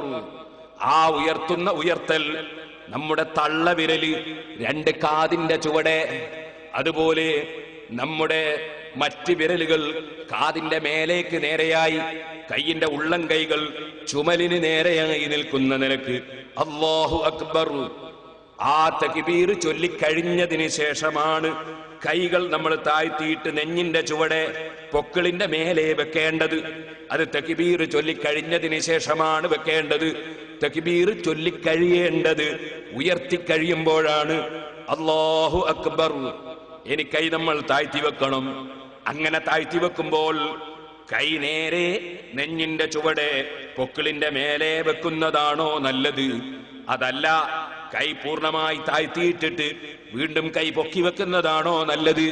അത് നേരെ തന്നെ കൈ ഉയർത്തിക്കഴിഞ്ഞാൽ അല്ലാഹു അക്ബർ എന്ന് പറഞ്ഞ് കൈ ഉയർത്തിക്കഴിഞ്ഞാൽ ഉടനെ തന്നെ കൈ താഴോട്ട് പൊക്കിളിന്റെ മേലെ നെഞ്ഞിന്റെ ചുവടെ വെക്കലാണ് സുന്നത്തെന്ന്, അതാണ് ഏറ്റവും നല്ലതെന്ന് ഫതുഹുൽ മുഈനിൽ പറഞ്ഞത് കാണാം. സഹോദരന്മാരെ, അപ്പൊ പൊക്കിളിന്റെ മേലെ നെഞ്ഞിന്റെ ചുവടെയാണ് കൈവെക്കേണ്ടത്. എല്ലാവർക്കും അറിയാം. കൈവെക്കുന്നതിനെ സംബന്ധിച്ച് പണ്ഡിതന്മാർക്കിടയിൽ 3 അഭിപ്രായം മാത്രമേ ഉള്ളൂ എന്ന് ഇമാം നവവി റളിയല്ലാഹു അൻഹു ശർഹ് മുസ്ലിമിൽ വിശദീകരിക്കുന്നത് കാണാം. മഹാനായ ഇമാം ശാഫിഈ റളിയല്ലാഹു അൻഹു പറയുന്നത് പൊക്കിളിന്റെ മേലെ നെഞ്ഞിന്റെ ചുവടെ കൈവെക്കണം എന്നാണ്. ഇമാം അബൂ ഹനീഫ റളിയല്ലാഹു അൻഹു പറയുന്നത് പൊക്കിളിന്റെയും ചുവടെ കൈവെക്കണം എന്നാണ്. ഇമാം മാലിക് റളിയല്ലാഹു അൻഹുവിന്റെ ഒരു അഭിപ്രായത്തിൽ കൈ തീരെ താഴ്ത്തിയിടണം എന്നാണ്.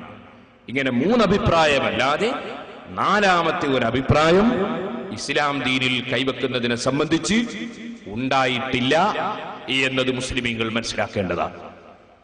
അതിനപ്പുറം ആരെങ്കിലും ചെയ്യുന്നുവെങ്കിൽ അവർ 1200 കൊല്ലത്തോളം ലോക മുസ്ലിമീങ്ങൾ മുഴുവനും ചെയ്തു വന്നതിനെതിരായി മുസ്ലിമീങ്ങളെ നിസ്കാരത്തിന്റെ ആകൃതിയിലും ഒരു ഭിന്നത ഉണ്ടാക്കാൻ കാരണക്കാരായി പോയി. അള്ളാഹു അവർക്ക് സന്മാർഗത്തിന്റെ വെളിച്ചം കൊടുക്കുമാറാകട്ടെ.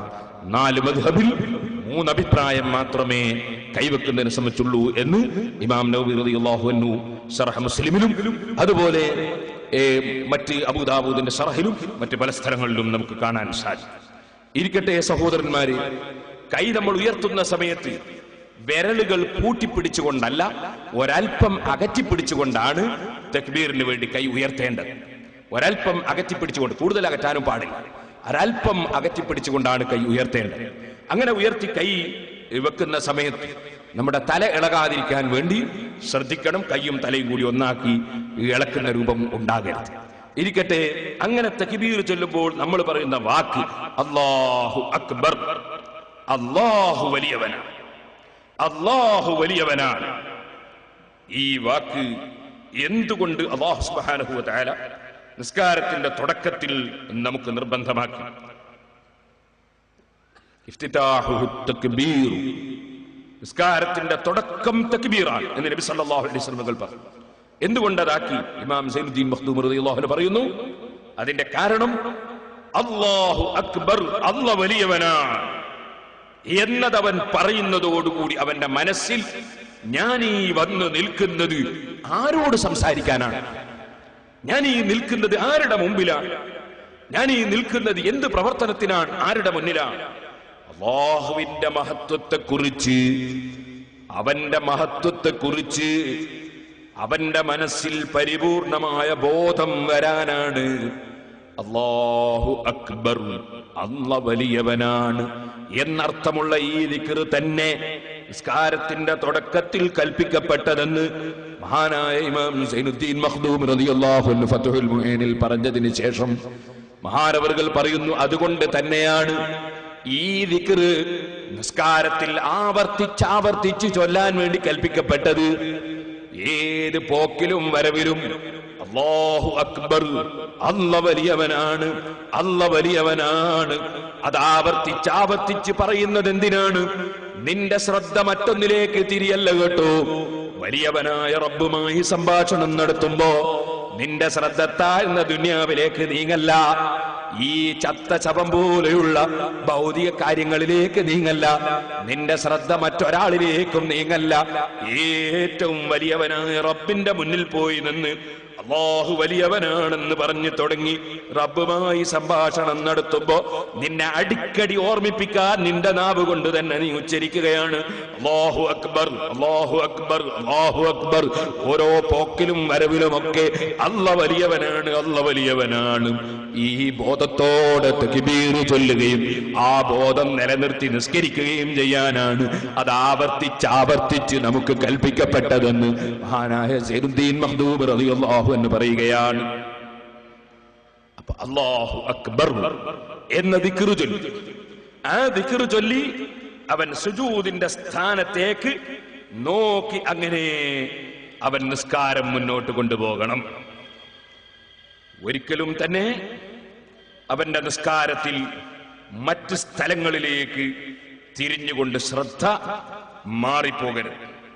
നിങ്ങൾ കേട്ടിട്ടുണ്ടാകും, ബഹുമാനപ്പെട്ട ഹാത്തമുൽ അസ്മ റളിയല്ലാഹു അൻഹു, ഞാൻ ആദ്യത്തെ ദിവസം സംസാരിക്കുന്ന സമയത്ത് ഹാത്തമുൽ അസ്മ റളിയല്ലാഹു അൻഹുവിനെ സംബന്ധിച്ച് ഇവിടെ സംസാരിച്ചു. വലിയ മഹാനാണ്. ദുനിയാവുമായുള്ള ബന്ധങ്ങൾ വിച്ഛേദിച്ച് അള്ളാഹുവിലേക്ക് അടുക്കാൻ വേണ്ടി വളരെ ശ്രദ്ധിക്കുകയും ഭൗതികമായ താല്പര്യങ്ങൾക്ക് പകരം അള്ളാഹുവിൽ ലയിച്ചുകൊണ്ട് ജീവിക്കുകയും ചെയ്ത വലിയ മഹാനാണ് ഹാത്തമുൽ അസ്മ റളിയല്ലാഹു അൻഹു.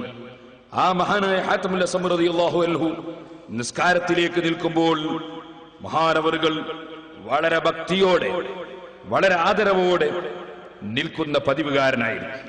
ബഹുമാനപ്പെട്ടവരോട് ഒരു ദിവസം ഭരണാധികാരി ചോദിച്ചു, നിങ്ങൾ എങ്ങനെയാണ് നിസ്കരിക്കാറുള്ളത്? നിങ്ങൾ നിസ്കാരത്തിന് എഴുന്നേറ്റ് നിന്ന് നിസ്കരിക്കാറുള്ളത് എങ്ങനെയാണ്? മഹാനവറുകൾ പറഞ്ഞു, ഞാൻ നിസ്കരിക്കുന്ന സമയത്ത് എന്റെ മുന്നിൽ കഅബ ശരീഫ് കൊണ്ടുവന്ന് വെച്ചാൽ ആ കഅബയിലേക്ക് തിരിഞ്ഞു നിസ്കരിക്കുമ്പോൾ എന്റെ മനസ്സാന്നിധ്യം ഏതുപോലെയാണോ, ഞാൻ തുടക്കത്തിൽ തന്നെ കഅബ ശരീഫ് എന്റെ മുന്നിലുണ്ടെന്ന് ഉള്ള ധാരണയുള്ള രൂപത്തിലാണ് നിസ്കാരം നിർവഹിക്കാറുള്ളത്. നിസ്കരിക്കുന്ന സമയത്ത് മഹാനവറുകൾ പറഞ്ഞു, ഹാത്തം റളിയല്ലാഹു അൻഹുവിനോട് ഉസാമ ഇബ്നു യൂസുഫ് ചോദിച്ചതായിരുന്നു, ഹൽ തുഹ്സിനു അൻ തുസല്ലിയ, നിസ്കരിക്കാൻ നിങ്ങൾക്ക് നന്നായി നിസ്കരിക്കാൻ കഴിയുമോ ഹാത്തമുൽ അസ്മ? അദ്ദേഹം പറഞ്ഞു, നഅം, അതെ. കൈഫ തുസല്ലി, നിങ്ങളെ എങ്ങനെയാണ് നിസ്കരിക്കുക? അദ്ദേഹം പറഞ്ഞു, ഇദാ തഖാറബ വഖ്തു സ്വലാത്തി അസ്ബഗ്തുൽ വുളൂ, നിസ്കാരത്തിന്റെ സമയം അടുത്തു വരുമ്പോൾ തന്നെ ഞാൻ പരിപൂർണമായി വുളൂ എടുക്കും. നിസ്കാരത്തിന്റെ സമയം ആകുന്നതിന് മുമ്പ് തന്നെ വുളൂ എടുക്കുക, അത് കൂടുതൽ പ്രതിഫലാർഹമാണ്. സാധാരണ നിസ്കാരത്തിന്റെ സമയമായ നിസ്കരിക്കാൻ നിർബന്ധമാണ്, പക്ഷെ അതിനേക്കാൾ പുണ്യമാണ് നിസ്കാരത്തിന്റെ സമയം അടുത്തെത്തുമ്പോൾ തന്നെ സമയമാകുന്നതിന് മുമ്പ് തന്നെ വുളൂ എടുക്കുക, അത് കൂടുതൽ പുണ്യമാണ്. അതെന്താണ്? അല്ലാഹുവുമായുള്ള സംഭാഷണത്തിന് വേണ്ടി സമയമാകുന്നതിന് മുമ്പ് തന്നെ ശുചീകരണം നൽകി തയ്യാറെടുക്കുകയും അല്ലാഹുവുമായുള്ള അടുപ്പവും അല്ലാഹുവിനോടുള്ള സ്നേഹം പ്രകടിപ്പിക്കുകയും ചെയ്യാനുള്ള ഒരു പ്രവർത്തനമാണ്. ഞാൻ ഓർക്കുന്നു, ഞാൻ പുല്ലൂക്കര ജമാഅത്ത് പള്ളിയിൽ ഓതി പഠിക്കുന്ന സമയത്ത് ബഹുമാനപ്പെട്ട ഉസ്താദ് അവറുകൾ, അല്ലാഹു അവിടുത്തെ ദർജ വർദ്ധിപ്പിച്ചു കൊടുക്കണം, എപ്പോഴും ളുഹർ ആകുന്നതിന് മുമ്പ് അവിടുന്ന് മുസാക്കുമെടുത്ത് ബ്രഷുമെടുത്ത് വുളു എടുക്കാൻ വേണ്ടി ഇറങ്ങിപ്പോ. അങ്ങനെ വുളു എടുത്തു കഴിഞ്ഞതിന് ശേഷമായിരിക്കും എപ്പോഴും ളുഹറിന്റെ സമയം ബാങ്ക് വിളിക്കുന്നത്. ഏത് നിസ്കാരത്തിലും അങ്ങനെയായിരുന്നു. അത് സാലിഹീങ്ങളുടെ മഹാന്മാരുടെ പതിവാണ്. ഹാത്തമുൽ അസ്മ റളിയല്ലാഹു അൻഹു പറഞ്ഞു, നിസ്കാരത്തിന്റെ സമയം അടുത്തു വന്നാൽ തന്നെ അസ്ബഗ്തുൽ വുളൂ, ഞാൻ പരിപൂർണമായി വുളൂ എടുക്കും. പിന്നെ ഞാൻ നിസ്കരിക്കുന്ന സ്ഥലത്ത് അടങ്ങി ഒതുങ്ങി അസ്തവി ഫിൽ മൗദിഇ അല്ലദി യുസല്ലി ഫീഹി ഹത്താ യസ്തഖിറ കുല്ലു ഉദുവിൻ മിന്നി, നിസ്കരിക്കാൻ വേണ്ടി ഞാൻ പോയി നിന്നാൽ ഒരൊറ്റ അവയവവും അനങ്ങാത്ത രൂപത്തിൽ ഭക്തിപൂർവ്വം ഞാൻ അവിടെ നിൽക്കും. വഅറൽ കഅബത ബൈന ഹാജിബി വൽ മഖാമ ബിഹിയാലി സദ്രി, ഞാൻ ആ നിൽക്കുന്ന സമയത്ത് കഅബ ശരീഫ് എന്റെ നെറ്റിയുടെ നേരെ, ഇബ്രാഹിം മഖാം എന്റെ മുന്നിൽ നെഞ്ഞിന്റെ നേരെ ഉള്ളതുപോലെ ഞാൻ അവിടെ നിൽക്കും. ആ രൂപത്തിൽ ഞാൻ അവിടെ നിൽക്കും. അത് ഞാൻ കാണുന്നത് പോലെ ഉണ്ടാകും. വല്ലാഹു തആല യഅലമു മാ ഫീ ഖൽബി, എന്റെ ഹൃദയത്തിലുള്ളത് അല്ലാഹു അറിയും. ആ ധാരണയോടുകൂടെ ഞാൻ നിൽക്കും. ഞാൻ അല്ലാഹുവിന്റെ മുമ്പിൽ വണങ്ങാൻ വന്നവനാണോ, അല്ലാഹുവിന്റെ മുമ്പിൽ ഒരു കുറഞ്ഞ സമയം അവന് വേണ്ടി മാത്രം ചലനം നിയന്ത്രിക്കാൻ വന്നവനാണോ, അവന് വേണ്ടി മാത്രം ചിന്തിക്കാൻ വന്നവനാണോ, അതല്ല ഞാൻ കളികളുടെ കൂട്ടത്തിൽ ഒരു കുനിയലും നീരലും നടത്തുന്നവനാണോ, അത് അല്ലാഹു അറിയുമല്ലോ. ആ ചിന്തയോടെ ഞാൻ പോയി നിൽക്കും. വകഅന്ന ഖദമി അല സിറാത്ത്, എനിക്ക് നരകത്തിന്റെ മേലെ വന്ന് വെക്കപ്പെടുന്ന ഒരു പാലമില്ലേ സ്വർഗത്തിലേക്ക് കടന്നു പോകാൻ, ആ പാലത്തിന്റെ മേൽ എന്റെ കാല് വെച്ചതുപോലെ എന്റെ മനസ്സിൽ തോന്നും. വൽ ജന്നത്തു അൻ യമീനി വന്നാറു അൻ യസാരി, എന്റെ വലതുഭാഗത്ത് സ്വർഗവും ഇടതുഭാഗത്ത് നരകവും ഉള്ളതുപോലെ വമലക്കുൽ മൗതി ഖൽഫി, എന്റെ നേരെ പിന്നിൽ മലക്കുൽ മൗത്ത് അസ്റായീൽ നിൽക്കുന്നത് പോലെ വഅദുന്നു അന്നഹാ ആഖിറു സലാത്തി,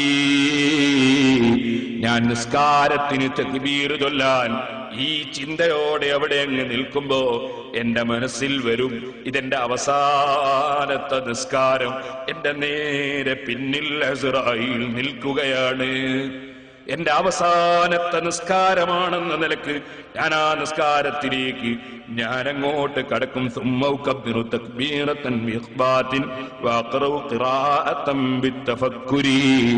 എന്നിട്ട് ഞാൻ തക്ബീർ ചൊല്ലും. ഞാൻ വളരെ ചിന്തിച്ചുകൊണ്ട് ആ ഓതുന്നതും ചൊല്ലുന്നതുമൊക്കെ ചിന്തിച്ചതുകൊണ്ട് ഞാൻ ഒത്തും, അതുപോലെ ചൊല്ലലും നടത്തും.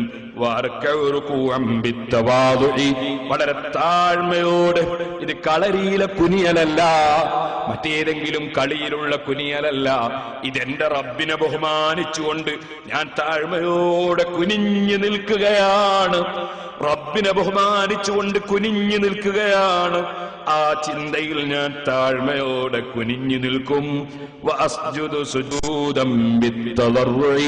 ഞാൻ വളരെ താഴ്മ പ്രകടിപ്പിച്ചുകൊണ്ട് എന്റെ അവയവങ്ങളൊക്കെ നിലത്ത് വെച്ച് ഏറ്റവും മനുഷ്യൻ ബഹുമാനിക്കുന്ന മുഖം നിലത്തുകുത്തി മനുഷ്യന്റെ നെറ്റി അത് മണ്ണിലോ ഭൂമിയിലോ കുത്തി ഞാനങ്ങ് സുജൂദ് ചെയ്യും. പിന്നെ പരിപൂർണമായ നിലക്കടങ്ങി ഒതുങ്ങി ഞാൻ ഇരിക്കും. ഞാൻ വളരെ ഭയത്തോടെയും പ്രതീക്ഷയോടെയും ഞാൻ അത്തഹിയ്യാത്ത് ചൊല്ലും. ഞാൻ സുന്നത്തനുസരിച്ച് സലാം പറയും. പിന്നെ ഞാൻ വളരെ ആത്മാർത്ഥമായി സലാം വീട്ടും. അങ്ങനെ ഞാൻ ഞാൻ പ്രതീക്ഷയിലും ഭയത്തിലുമായി നിസ്കാരം നിർവഹിക്കും. പിന്നെ ഞാൻ അതിനൊക്കെ മറ്റുള്ള ചിന്തകളൊക്കെ ഒഴിവാക്കി, മറ്റുള്ള വിഷയങ്ങളൊക്കെ ഒഴിവാക്കി വളരെ അടക്കി ഒതുങ്ങി ഞാൻ ആ നിസ്കാരം ക്ഷമയോടുകൂടെ നിർവഹിക്കും. ഇത്രയും പറഞ്ഞപ്പോൾ ഉസാമ പറഞ്ഞു, യാ ഹാത്തം കദാ സലാത്തുക, ഇങ്ങനെയാണോ നിങ്ങളുടെ നിസ്കാരം ഹാത്തമുൽ സമ്മതങ്ങളെ? മഹാനവറുകൾ പറഞ്ഞു, ഹാ കദാ സലാത്തി. അപ്പോഴാണ് അദ്ദേഹത്തിന്റെ മറുപടി, എനിക്ക് ഇതുപോലൊരു നിസ്കാരം നിർവഹിക്കാൻ ഇന്ന് വരെയും സാധിച്ചില്ലല്ലോ. ഓ സഹോദരന്മാരെ, നിസ്കാരം എന്നത് ഒരു കുത്തിമറിയലല്ല, അതെന്തൊക്കെയോ ചിന്തിച്ചുകൊണ്ട് ചെയ്യാനുള്ള കാര്യമല്ല, പരിപൂർണമായ ഭക്തിയോടുകൂടെ നിർവഹിക്കേണ്ട കാര്യമാണ്. അവർക്കാണ് അല്ലാഹു സമ്മാനം നൽകുന്നത്, അവർക്കാണ് അല്ലാഹു പ്രതിഫലം നൽകുന്നത്. സമ്മാനം ദുന്യാവിലുമുണ്ട് ആഖിറത്തിലുമുണ്ട്. പക്ഷേ നിസ്കാരം അത് ശരിയായ നിസ്കാരമാകണം. സുബ്ഹാനല്ലാഹ്, അഷ്റഫുൽ ഖൽഖ് സല്ലല്ലാഹു അലൈഹി വസല്ലം തങ്ങൾ അതിനുവേണ്ടി നമുക്കൊരുപാട് കാര്യങ്ങൾ പറഞ്ഞു തന്നിട്ടുണ്ട്. എത്രത്തോളം എന്നറിയോ നിങ്ങൾ? അള്ളാഹുവിന്റെ മുമ്പിൽ മനുഷ്യൻ പോയി നിൽക്കുകയല്ലേ, ആ നിൽക്കുന്ന സമയത്ത് ധരിച്ച വസ്ത്രധാരണ പോലും അതുപോലെ ഗുരുത്വത്തോടെ ശരിയായ രൂപത്തിലാകണം. ഇതുകൊണ്ടല്ലേ നബി സല്ലല്ലാഹു അലൈഹി വസല്ലം തങ്ങളുടെ മുന്നിൽ വന്നൊരാൾ നിസ്കാരം നിർവഹിച്ചു. എല്ലാവരും അങ്ങോട്ട് കൊണ്ട് തിരിഞ്ഞു നോക്കിട്ട് ഉറങ്ങിപ്പോയവരുണ്ടെ വിളിച്ച ഭയങ്കര ഉറക്കന്മാരാണ് ചില മനുഷ്യന്മാർ.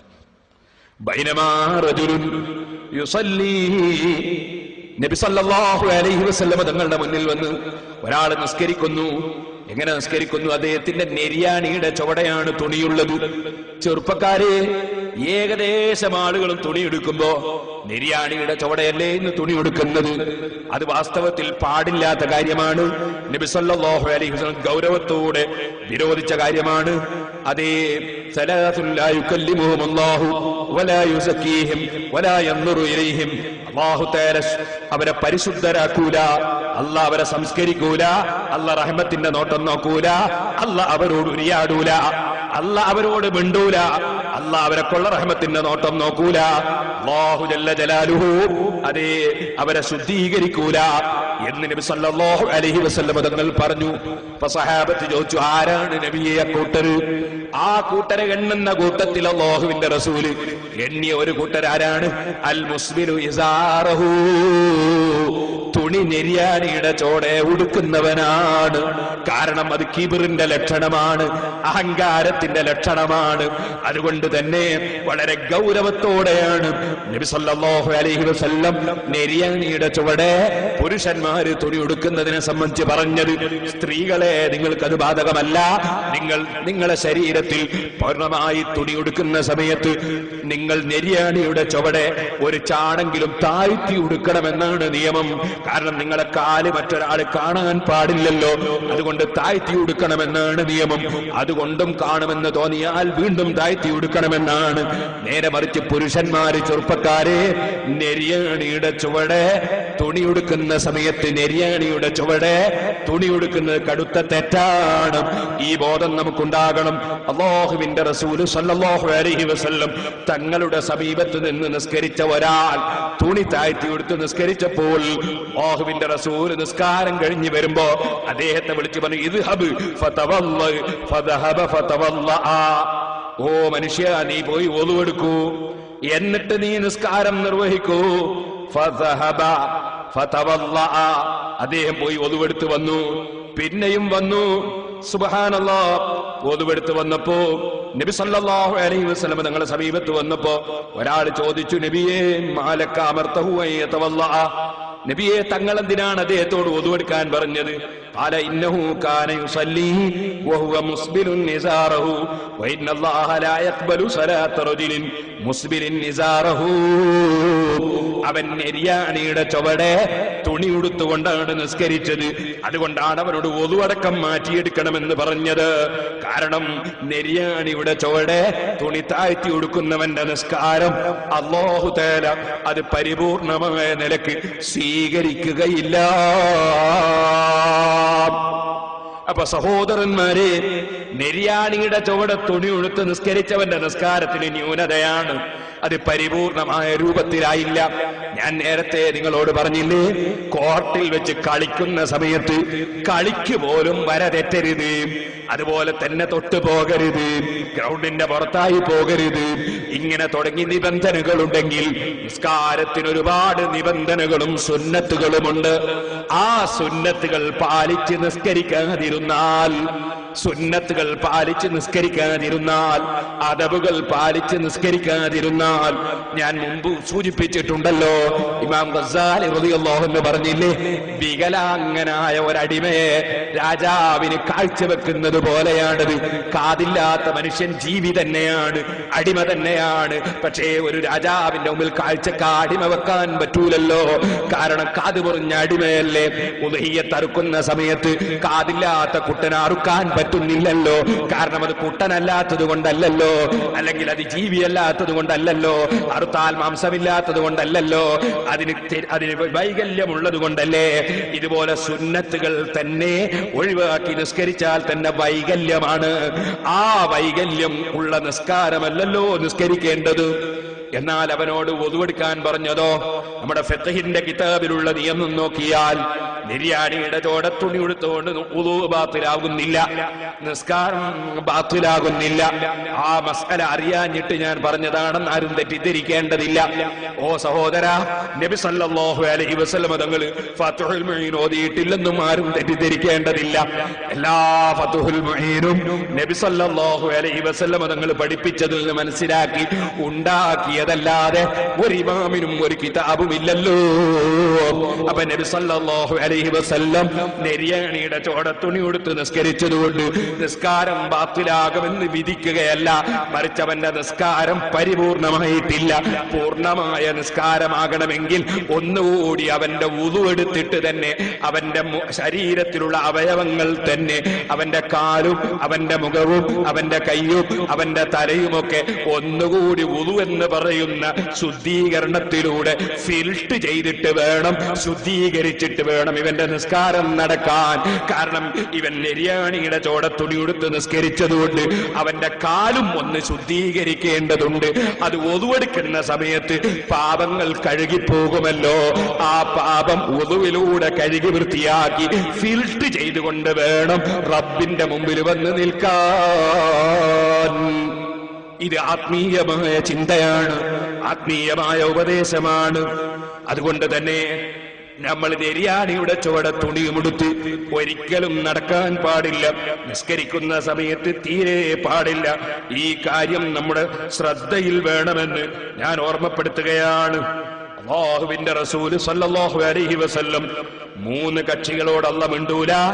അല്ലാഹു തആല 3 കക്ഷികളിലേക്ക് നോക്കൂല. അല്ലാഹു തആല 3 കക്ഷികളെ ശുദ്ധീകരിക്കൂല. വലഹും അദാബുൻ അലീം, അവർക്ക് ഭയാനകമായ വളരെ വേദനിപ്പിക്കപ്പെടുന്ന ശിക്ഷയുണ്ടെന്ന് പറഞ്ഞല്ലോ. ആ പറഞ്ഞ കാര്യം 3 പ്രാവശ്യം പറഞ്ഞപ്പോ അബൂദർ ഗിഫാരി റളിയല്ലാഹു അൻഹു പറഞ്ഞതാണ്, ഖാബൂ വ ഖസിറൂ, അവർ നഷ്ടപ്പെട്ടു പോയല്ലോ നബിയെ, അവർ പരാജയപ്പെട്ടു പോയല്ലോ നബിയെ. മൻഹും യാ റസൂലല്ലാഹ്, അവരാരാണ് നബിയേ? അപ്പോഴാ മറുപടി, അൽ മുസ്ബിലു, നെരിയാണിയുടെ ചുവടെ തുണിയെടുത്ത് അഹങ്കാരം പ്രകടിപ്പിച്ച് നടക്കുന്ന മനുഷ്യൻ. വൽ മന്നാൻ, ആർക്കെങ്കിലും എന്തെങ്കിലും സദഖ കൊടുക്കുകയോ ഉപകാരം ചെയ്യുകയോ ചെയ്തെങ്കിൽ അതിങ്ങനെ എടുത്ത് പറഞ്ഞുകൊണ്ടിരിക്കുന്ന മനുഷ്യൻ. ഞാനാണ് അവന് വിസ കൊടുത്തത്, ഞാനാണ് അവന് പണിയാക്കി കൊടുത്തത്, ഞാനാണ് അവനെ വിദേശത്ത് കൊണ്ടുപോയത്, ഞാനാണ് അവന്റെ വീട്ടിന് പിരിവെടുത്ത് കൊടുത്തത്, ഞാനാണ് അവന്റെ വീടുണ്ടാക്കാൻ ഞാൻ സഹായിച്ചു കൊടുത്തത്, ഞാനാണ് അവന്റെ പെങ്ങളെ നിക്കാഹിന് ആളെ ശരിപ്പെടുത്തി കൊടുത്തത്, ഞാനാണ് അവന്റെ പെങ്ങളെ കെട്ടിച്ചു കൊടുത്തത്, ഞാനാണ് അയാൾ കുടുങ്ങിയ സമയത്ത് കടം വീട്ടാനുള്ള സംഖ്യ ഉണ്ടാക്കി കൊടുത്തത് എന്നിങ്ങനെ ചെയ്ത ഉപകാരം എടുത്തു പറയുന്ന, അല്ലാഹ് എനിക്ക് തന്ന തൗഫീഖാണെന്ന് ചിന്തിക്കുന്നതിന് പകരം അതെന്റെ പവർ കൊണ്ട് ചെയ്തതാണെന്ന് ചിന്തിക്കുന്ന അഹങ്കാരിയില്ലേ? എന്റെ പവർ കൊണ്ട് ഞാനത് ചെയ്തു എന്ന് ചിന്തിക്കുന്ന അഹങ്കാരം മനസ്സിലുള്ള ചെയ്ത ഉപകാരം എടുത്തു പറയുന്ന മനുഷ്യനില്ലേ? അവനാണ് രണ്ടാമത്തവൻ. മൂന്നാമത്തത് വൽ മുൻഫിഖു സല്ലതഹു ബിൽ ഹലഫിൽ കാദിബ്, കള്ള സത്യം ചെയ്തുകൊണ്ട് ചരക്ക് വിൽക്കുന്നവനാണ് കേട്ടോ. അല്ലാഹുവിനെ മുൻനിർത്തി അവന്റെ ദുനിയാവിൽ ലാഭം കിട്ടാൻ വേണ്ടി സത്യം കള്ള സത്യം ചെയ്തുകൊണ്ട് ചരക്ക് വിറ്റ് കാശുണ്ടാക്കുന്നവൻ, കള്ള സത്യം ചെയ്ത് കച്ചവടം ചെയ്യുന്നവൻ, അവനാണ് മൂന്നാമത്തവനെന്ന് അഷ്റഫുൽ ഖൽഖ് മുഹമ്മദുർ റസൂലുള്ളാഹി ഇമാം മുസ്ലിം റിപ്പോർട്ട് ചെയ്ത ഹദീസിൽ കാണാം. അപ്പൊ നെരിയാണിയുടെ ചുവടെ തുണി ഉടുക്കുക എന്ന ഏർപ്പാട് തന്നെ വളരെ മോശമാണ്. അപ്പൊ നമ്മൾ തുണി ഉടുക്കേണ്ടതുപോലെ ഉടുക്കണം. അത് മുട്ടുപൊക്കിളിനിടയിൽ മറയണം. പുരുഷന്മാരുടുക്കുന്ന തുണി മുട്ടുപൊക്കിളിനിടയിൽ നിർബന്ധമായും മറയണം. പൊക്കിൾ മറക്കാതെ ചില ആളുകൾ തുണി ഉടുക്കും. അങ്ങനെ തുണി ഉടുക്കരുത്, പൊക്കിൾ മറക്കണം. അതുപോലെ ചിലര് പേന്റ് ധരിക്കും, ബനിയൻ ഇട്ടിട്ടും ഉണ്ടാവില്ല. പേന്റ് ധരിക്കുന്ന ഒരു നിലക്ക് സന്തോഷമാണ്, കാരണം എന്നാ മടക്കി കുത്തൂല. ചില ആളുകൾ പാന്റ് കൊടുക്കൂല, തുണി കൊടുക്കും, എന്നിട്ട് മടക്കി കെട്ട് കുത്തും, എന്നിട്ട് തൊടയും കാണിച്ചിങ്ങനെ നടക്കും. കടുത്ത ഹറാം. തൊട ഔറത്തിൽപ്പെട്ടതാണ്, അത് നോക്കൽ ഹറാമാണ്, കാണിക്കൽ ഹറാമാണ്. പക്ഷെ ഒരു ബോധമില്ലാതെ ചില മനുഷ്യന്മാര് തുണി ഇങ്ങനെ മേലോട്ട് അങ്ങോട്ട് മടക്കി കുത്തും. മടക്കി കുത്തല് മാത്രമല്ല, പിന്നെ ചിലപ്പോ പോയിട്ട് സുബ്ഹാനല്ലാഹ് ചില കുനിയലും ഒരു നീലലൊക്കെ കുടിച്ചാൽ അന്നാ പിന്നെ പറയും വേണ്ട. അതുകൊണ്ട് പേന്റ് ഉടുക്കുന്നത് സന്തോഷമാണ്, എന്നാ മടക്കി കുത്തൂലല്ലോ. പക്ഷേ ആ പേന്റ് ഉടുക്കുന്നവരും ശ്രദ്ധിക്കണം, തുണി ഉടുക്കുന്നവരും ശ്രദ്ധിക്കണം. ഔറത്ത് മറക്കുന്ന സമയത്ത് മേൽഭാഗത്ത് നിന്ന് താഴോട്ട് മറക്കണമെന്നാണ്. അപ്പൊ നമ്മൾ നിസ്കരിക്കുന്ന സമയത്ത് ചിലപ്പോ പലരുടെയും പുറത്ത് ഇങ്ങനെ ഒരു ചെറിയ ചാല് കാണാം, ഒരു വെള്ളം വലിച്ചു പോകാൻ പറ്റുന്ന നിലക്കുള്ളൊരു ചാല് കാണാം. ആ ചാല് മധ്യത്തിൽ ഉണ്ടാകും. നമ്മൾ ബനിയനും കൂടി ധരിച്ചിട്ടില്ലെങ്കിൽ, പേന്റാണ് ധരിച്ചതെങ്കിൽ അല്ലെങ്കിൽ തുണിയാണ് ഉടുത്തതെങ്കിൽ, ആ ചാലിന്റെ ഉള്ളിലൂടെ താഴോട്ട് കാണുമെങ്കിൽ, മുട്ടുപൊക്കലിനിടയിൽ വരുന്ന പരിധിയിൽപ്പെട്ട താഴോട്ടുള്ള സ്ഥലം കാണുമെങ്കിൽ നിസ്കാരം ബാത്തിലായി പോകാൻ സാധ്യതയുണ്ട്. അതുകൊണ്ട് ചെറുപ്പക്കാരോട് പ്രത്യേകം പറയുകയാണ്, നമ്മുടെ ഏറ്റവും പ്രധാനപ്പെട്ട നിസ്കാരം ബാത്തിലായി കൂടാ. ഇപ്പോൾ നമ്മളിൽ പലരും ധരിക്കുന്ന ചെറിയ കുപ്പായം, ഇപ്പൊ നമുക്ക് എല്ലാ സംഗതിക്കും പൈസ നമ്മളെ കയ്യിൽ ധാരാളമുണ്ട്. കുപ്പായത്തിന്റെ തുണിക്ക് മാത്രം വലിയ ഞെരുക്കമാണ്, മറ്റുള്ളതിനൊക്കെ പണം കയ്യിൽ ധാരാളമുണ്ട്. അവനവന്റെ കുപ്പായത്തിന്റെ തുണിക്കിപ്പം വലിയ ഞെരുക്കമാണ്. അങ്ങനെ വളരെ ചെറിയ കുപ്പായം ധരിച്ച്, എന്നിട്ട് പേന്റും ധരിച്ചോ തുണിയും ധരിച്ചോ നിസ്കരിക്കുമ്പോ, റുക്കൂ ചെയ്യുമ്പോഴോ സുജൂദ് ചെയ്യുമ്പോഴൊക്കെ ആ കുപ്പായം അങ്ങ് കയറിപ്പോവുകയും കൂടി ചെയ്താൽ പലപ്പോഴും പലരുടെയും പൊക്കിളിന്റെ ചുവടെയുള്ള സ്ഥലം വെളിച്ചത്ത് വരുന്നുണ്ട്. അങ്ങനെ വരുമ്പോൾ നിസ്കാരം ബാത്തിലാകുന്നുണ്ടെന്ന ബോധം മുസ്ലിം ചെറുപ്പക്കാരെ നമുക്കുണ്ടാകണം കേട്ടോ. ഇനി ഞാൻ സഹോദരിമാരോട് പ്രത്യേകം പറയുകയാണ്, സ്ത്രീകളെ സംബന്ധിച്ചിടത്തോളം അവരുടെ മുഖവും മുങ്കയും ഒഴിച്ച് ബാക്കിയുള്ള സ്ഥലങ്ങളൊക്കെ ഔറത്താണ് എന്ന് പറഞ്ഞാൽ ബാക്കിയുള്ള സ്ഥലം മറച്ചുകൊണ്ട് നിസ്കരിക്കൽ നിർബന്ധമാണ്.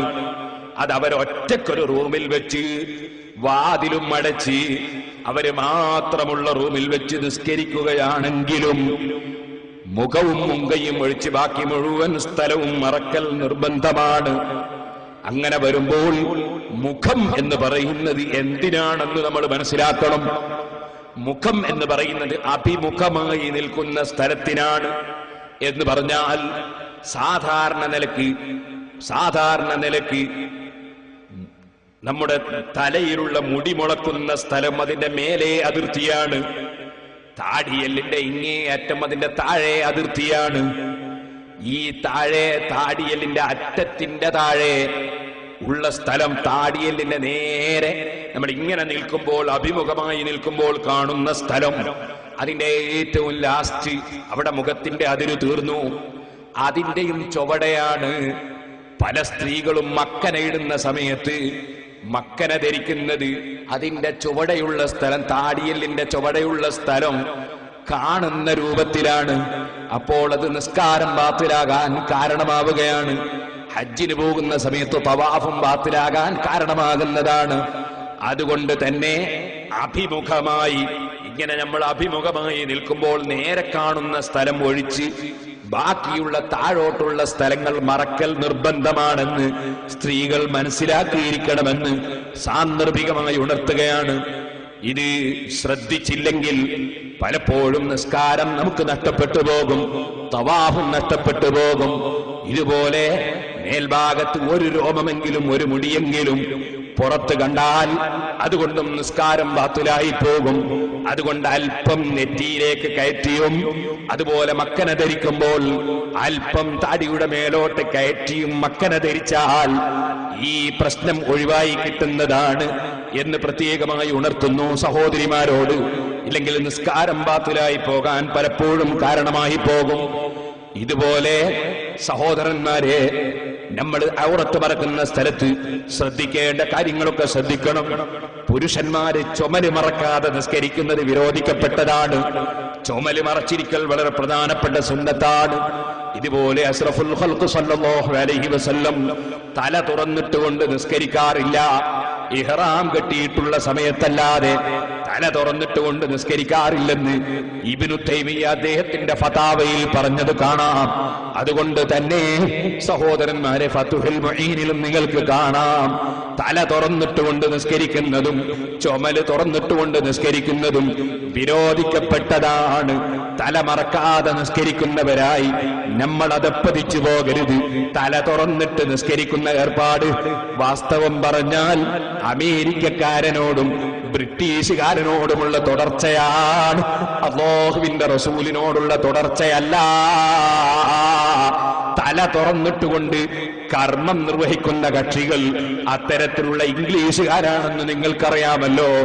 അതേ സമയത്ത് അറബി വംശത്തിൽ ജനിച്ച് അറബികളുടെ നേതാവായി, ലോകത്തിന് മുഴുവനും നേതാവായി പ്രവർത്തിച്ച നബി സല്ലല്ലാഹു അലൈഹി വസല്ലം തലമറച്ചുകൊണ്ട് തന്നെയാണ് നിസ്കരിക്കാറുള്ളത്.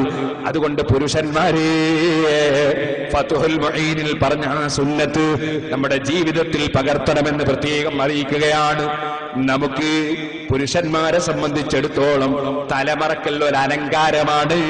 അതുകൊണ്ടാണ് ഫതുഹുൽ മുഈനിൽ പറഞ്ഞത്, അതാ പണ്ഡിതന്മാർ തലമറക്കാതെ അങ്ങാടിയിലൂടെ തല തുറന്നിട്ട് നടക്കുന്ന പണ്ഡിതനാണെങ്കിൽ ഒരു സാക്ഷിക്ക് പോലും ആ പണ്ഡിതൻ പറ്റുകയില്ലെന്ന് ഫതുഹുൽ മുഈനിൽ പറഞ്ഞിട്ടുണ്ട്. കാരണം തലമറക്കൽ അത്രയും വ്യക്തിത്വത്തിന്റെ മേലറിയിക്കുന്ന മനുഷ്യന്റെ വ്യക്തിത്വം പിടിച്ചു നിർത്തുന്ന ഒരു വിഷയമാണ് തലമറക്കൽ. പണ്ഡിതന്മാരാകുമ്പോ അവര് തലമറക്കാതെ അങ്ങാടിയിലൂടെ നടന്നാൽ അവരെ സാക്ഷിക്ക് പോലും പറ്റാത്ത അവസ്ഥ വരുമെന്ന് ഫതുഹുൽ മുഈനിൽ തന്നെ പഠിപ്പിച്ചിട്ടുണ്ട്. ജോലികളുണ്ട്. അപ്പൊ നിങ്ങൾ ചോദിക്കും, സാധാരണക്കാരോ? അങ്ങാടിയിൽ വെച്ച് ജീപ്പിലും കാറിലും ഒക്കെ പോകുന്ന ഡ്രൈവർമാരും ക്ലീനർമാരും മാർക്കറ്റിൽ ജോലിയെടുക്കുന്നവരും ചുമട്ട് തൊഴിലാളികളും അങ്ങനത്തെ കക്ഷികൾക്ക് പലപ്പോഴും തല തുറന്നിടേണ്ടി വരും. അവർക്ക് പലപ്പോഴും തലയെ കെട്ടി നടക്കാൻ പ്രയാസം വരും. അതുകൊണ്ട് അത്തരക്കാർ തല മറച്ചിട്ടില്ലെങ്കിലും അവർ സാക്ഷിക്ക് പറ്റാത്ത പ്രശ്നം വരുന്നില്ല. അതേസമയം ജനങ്ങൾക്ക് നേതൃത്വം നൽകുകയും ജനങ്ങൾ അംഗീകരിക്കുകയും ബഹുമാനിക്കുകയും ആദരിക്കപ്പെടുകയും ചെയ്യേണ്ടവർ അവർ തലമറക്കാതെ അങ്ങാടിയിലൂടെ നീങ്ങിയാൽ അവരുടെ വ്യക്തിത്വത്തിന് അത് ക്ഷതം വരുത്തുമെന്നാണ് പണ്ഡിതന്മാര് പറയുന്നത്. അപ്പൊ നിസ്കരിക്കുന്ന സമയത്ത് അത് സാധാരണക്കാരാണെങ്കിലും അല്ലാത്തവരാണെങ്കിലും തലമറച്ചുകൊണ്ട് തന്നെ നിസ്കാരം നിർവഹിക്കണമെന്നും നിസ്കരിക്കുന്ന സമയത്ത് നാം പ്രത്യേകം ഭക്തി ലഭിക്കാൻ വേണ്ടി ശ്രദ്ധിക്കേണ്ട ധാരാളം വിഷയങ്ങൾ. അതിൽ കുറച്ച് കാര്യങ്ങൾ കൂടി ഞാൻ സൂചിപ്പിക്കാം. ഫതുഹുൽ മുഈനിൽ കുറേയേറെ കാര്യങ്ങൾ പറഞ്ഞിട്ടുണ്ട്. ഹദീസുകളിൽ നബി സല്ലല്ലാഹു അലൈഹി വസല്ലം തങ്ങൾ പഠിപ്പിച്ചതിൽ നിന്ന് മനസ്സിലാക്കിയാണ് മഹാന്മാരായ പണ്ഡിതന്മാർ അവരുടെ കിതാബുകളിൽ അത്തരം വിഷയങ്ങൾ പറഞ്ഞു.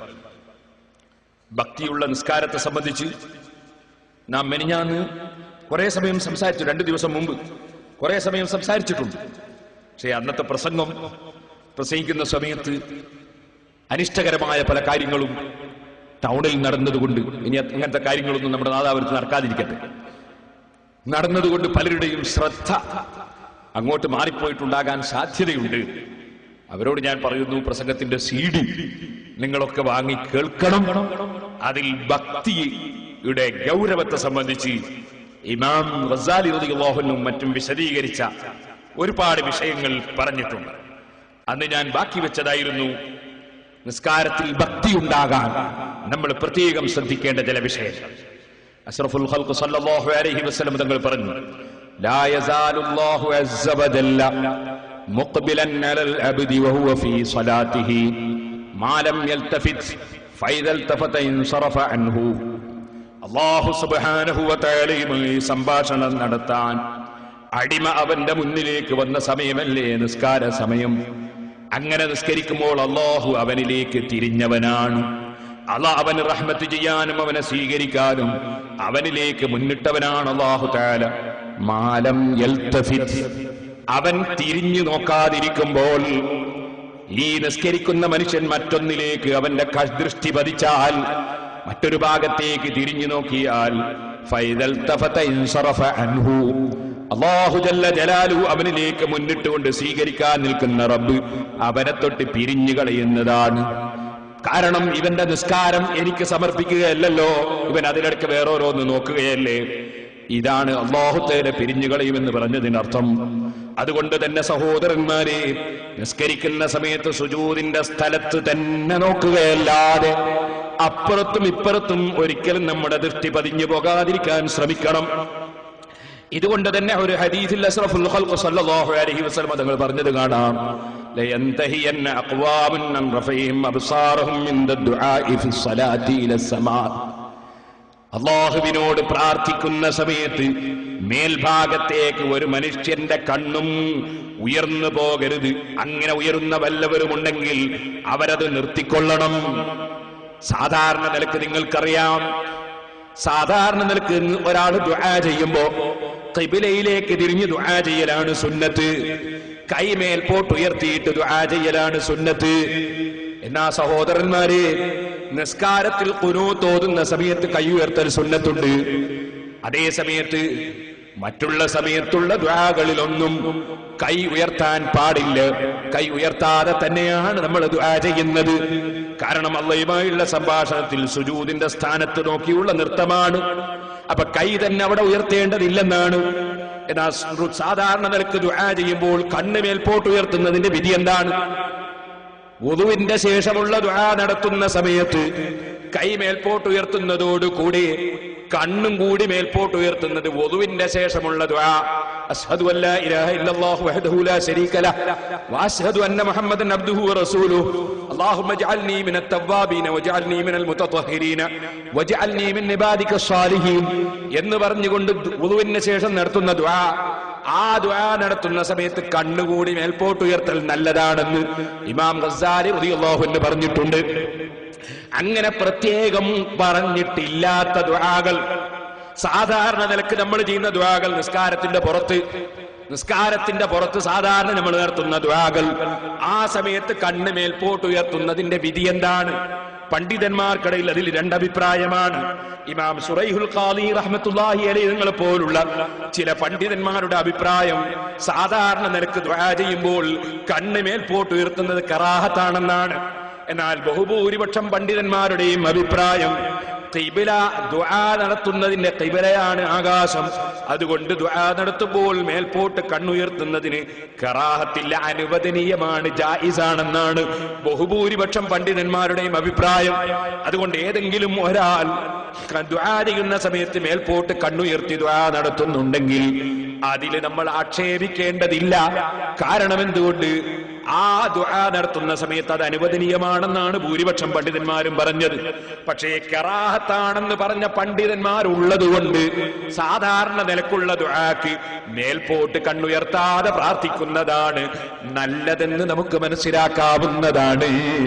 ഇരിക്കട്ടെ സഹോദരന്മാരെ, എന്നാൽ നിസ്കാരത്തിൽ ദുആ നടത്തുന്ന സമയത്ത് മേൽപോട്ട് കണ്ണുയർത്തുന്നത് അത് വലിയ ഒരു മോശമായി നബി സല്ലല്ലാഹു അലൈഹി വസല്ലം പറയുകയാണ്.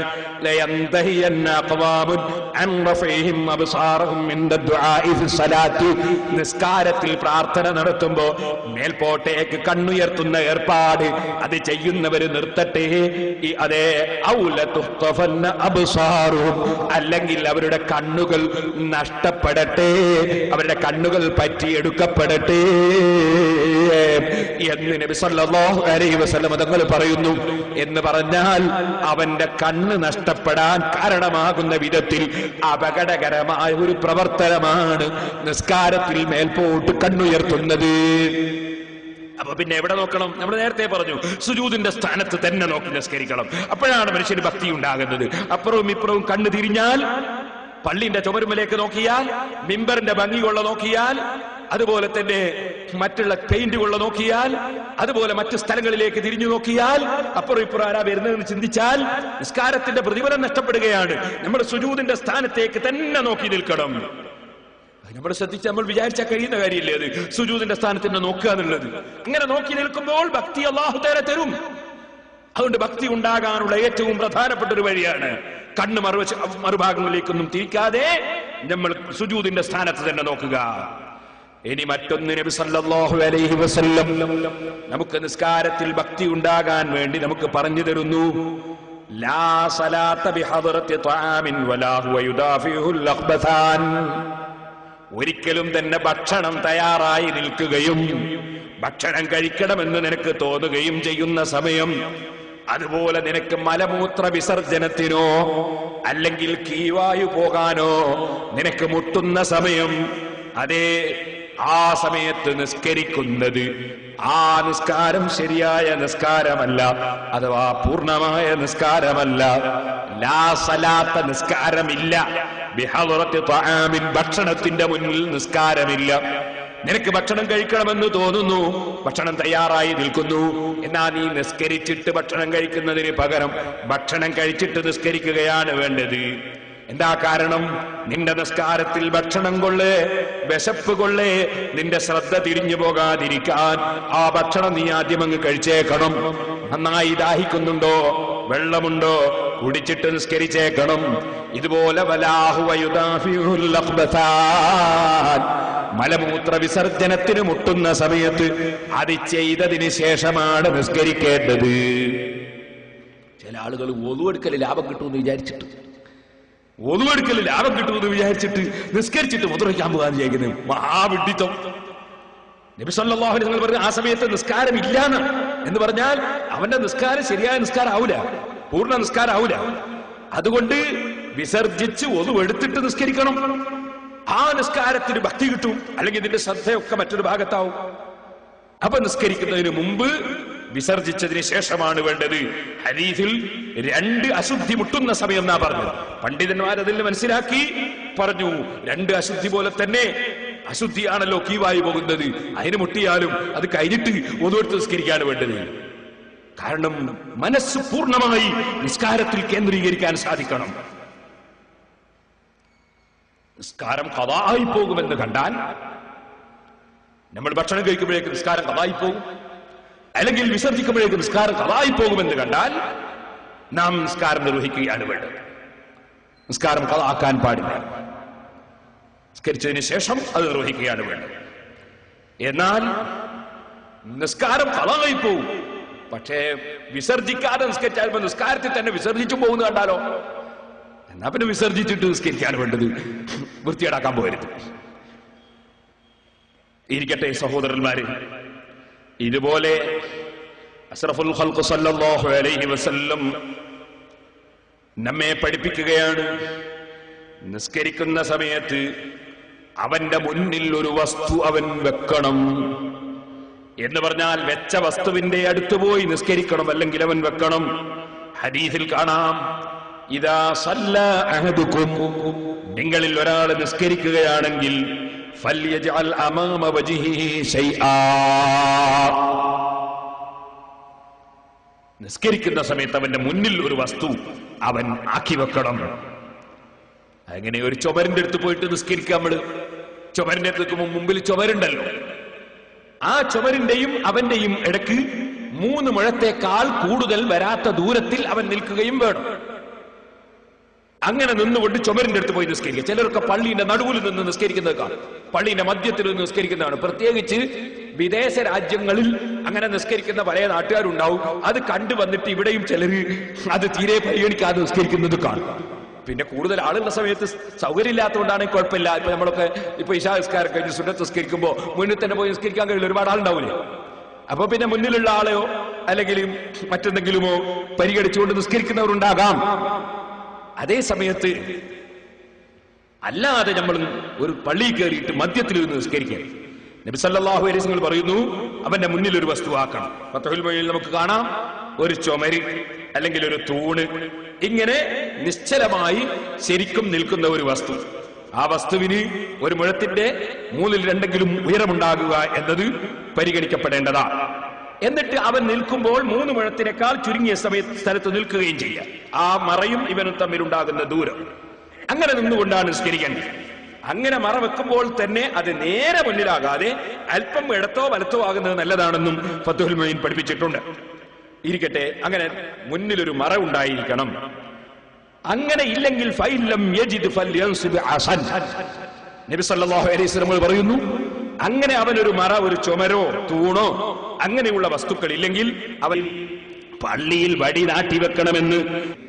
അപ്പൊ നമ്മളെ പള്ളിയിൽ ഇപ്പം വടി കുഴിച്ചിടാൻ കഴിയൂല. പഴയ കാലത്ത് നബി സല്ലല്ലാഹു അലൈഹി വസല്ലം നിസ്കരിച്ചിരുന്ന പള്ളി നമ്മളെ പള്ളി പോലെ കാർപ്പറ്റ് പതിച്ച, അല്ലെ ഗ്രാനൈറ്റ് പതിച്ച, മാർബിൾ പതിച്ച, സിമന്റ് ഇട്ട പള്ളിയല്ല. അഷ്റഫുൽ ഖൽഖ് സല്ലല്ലാഹു അലൈഹി വസല്ലം നിങ്ങളുടെ കാലത്തുള്ള പള്ളി വെറും മണ്ണ്, മണല്, ഭൂമിയാണ്. ആ ഭൂമി പള്ളിയായി വഖഫ് ചെയ്തപ്പെട്ടാൽ അത് പള്ളിയായി. പള്ളിക്ക് ഗ്രാനൈറ്റ് വേണമെന്നില്ല, പള്ളിക്ക് കാർപ്പറ്റ് വേണമെന്നില്ല, പള്ളിക്ക് സിമന്റ് വേണമെന്നില്ല, മണ്ണ് ഭൂമിയാണ്.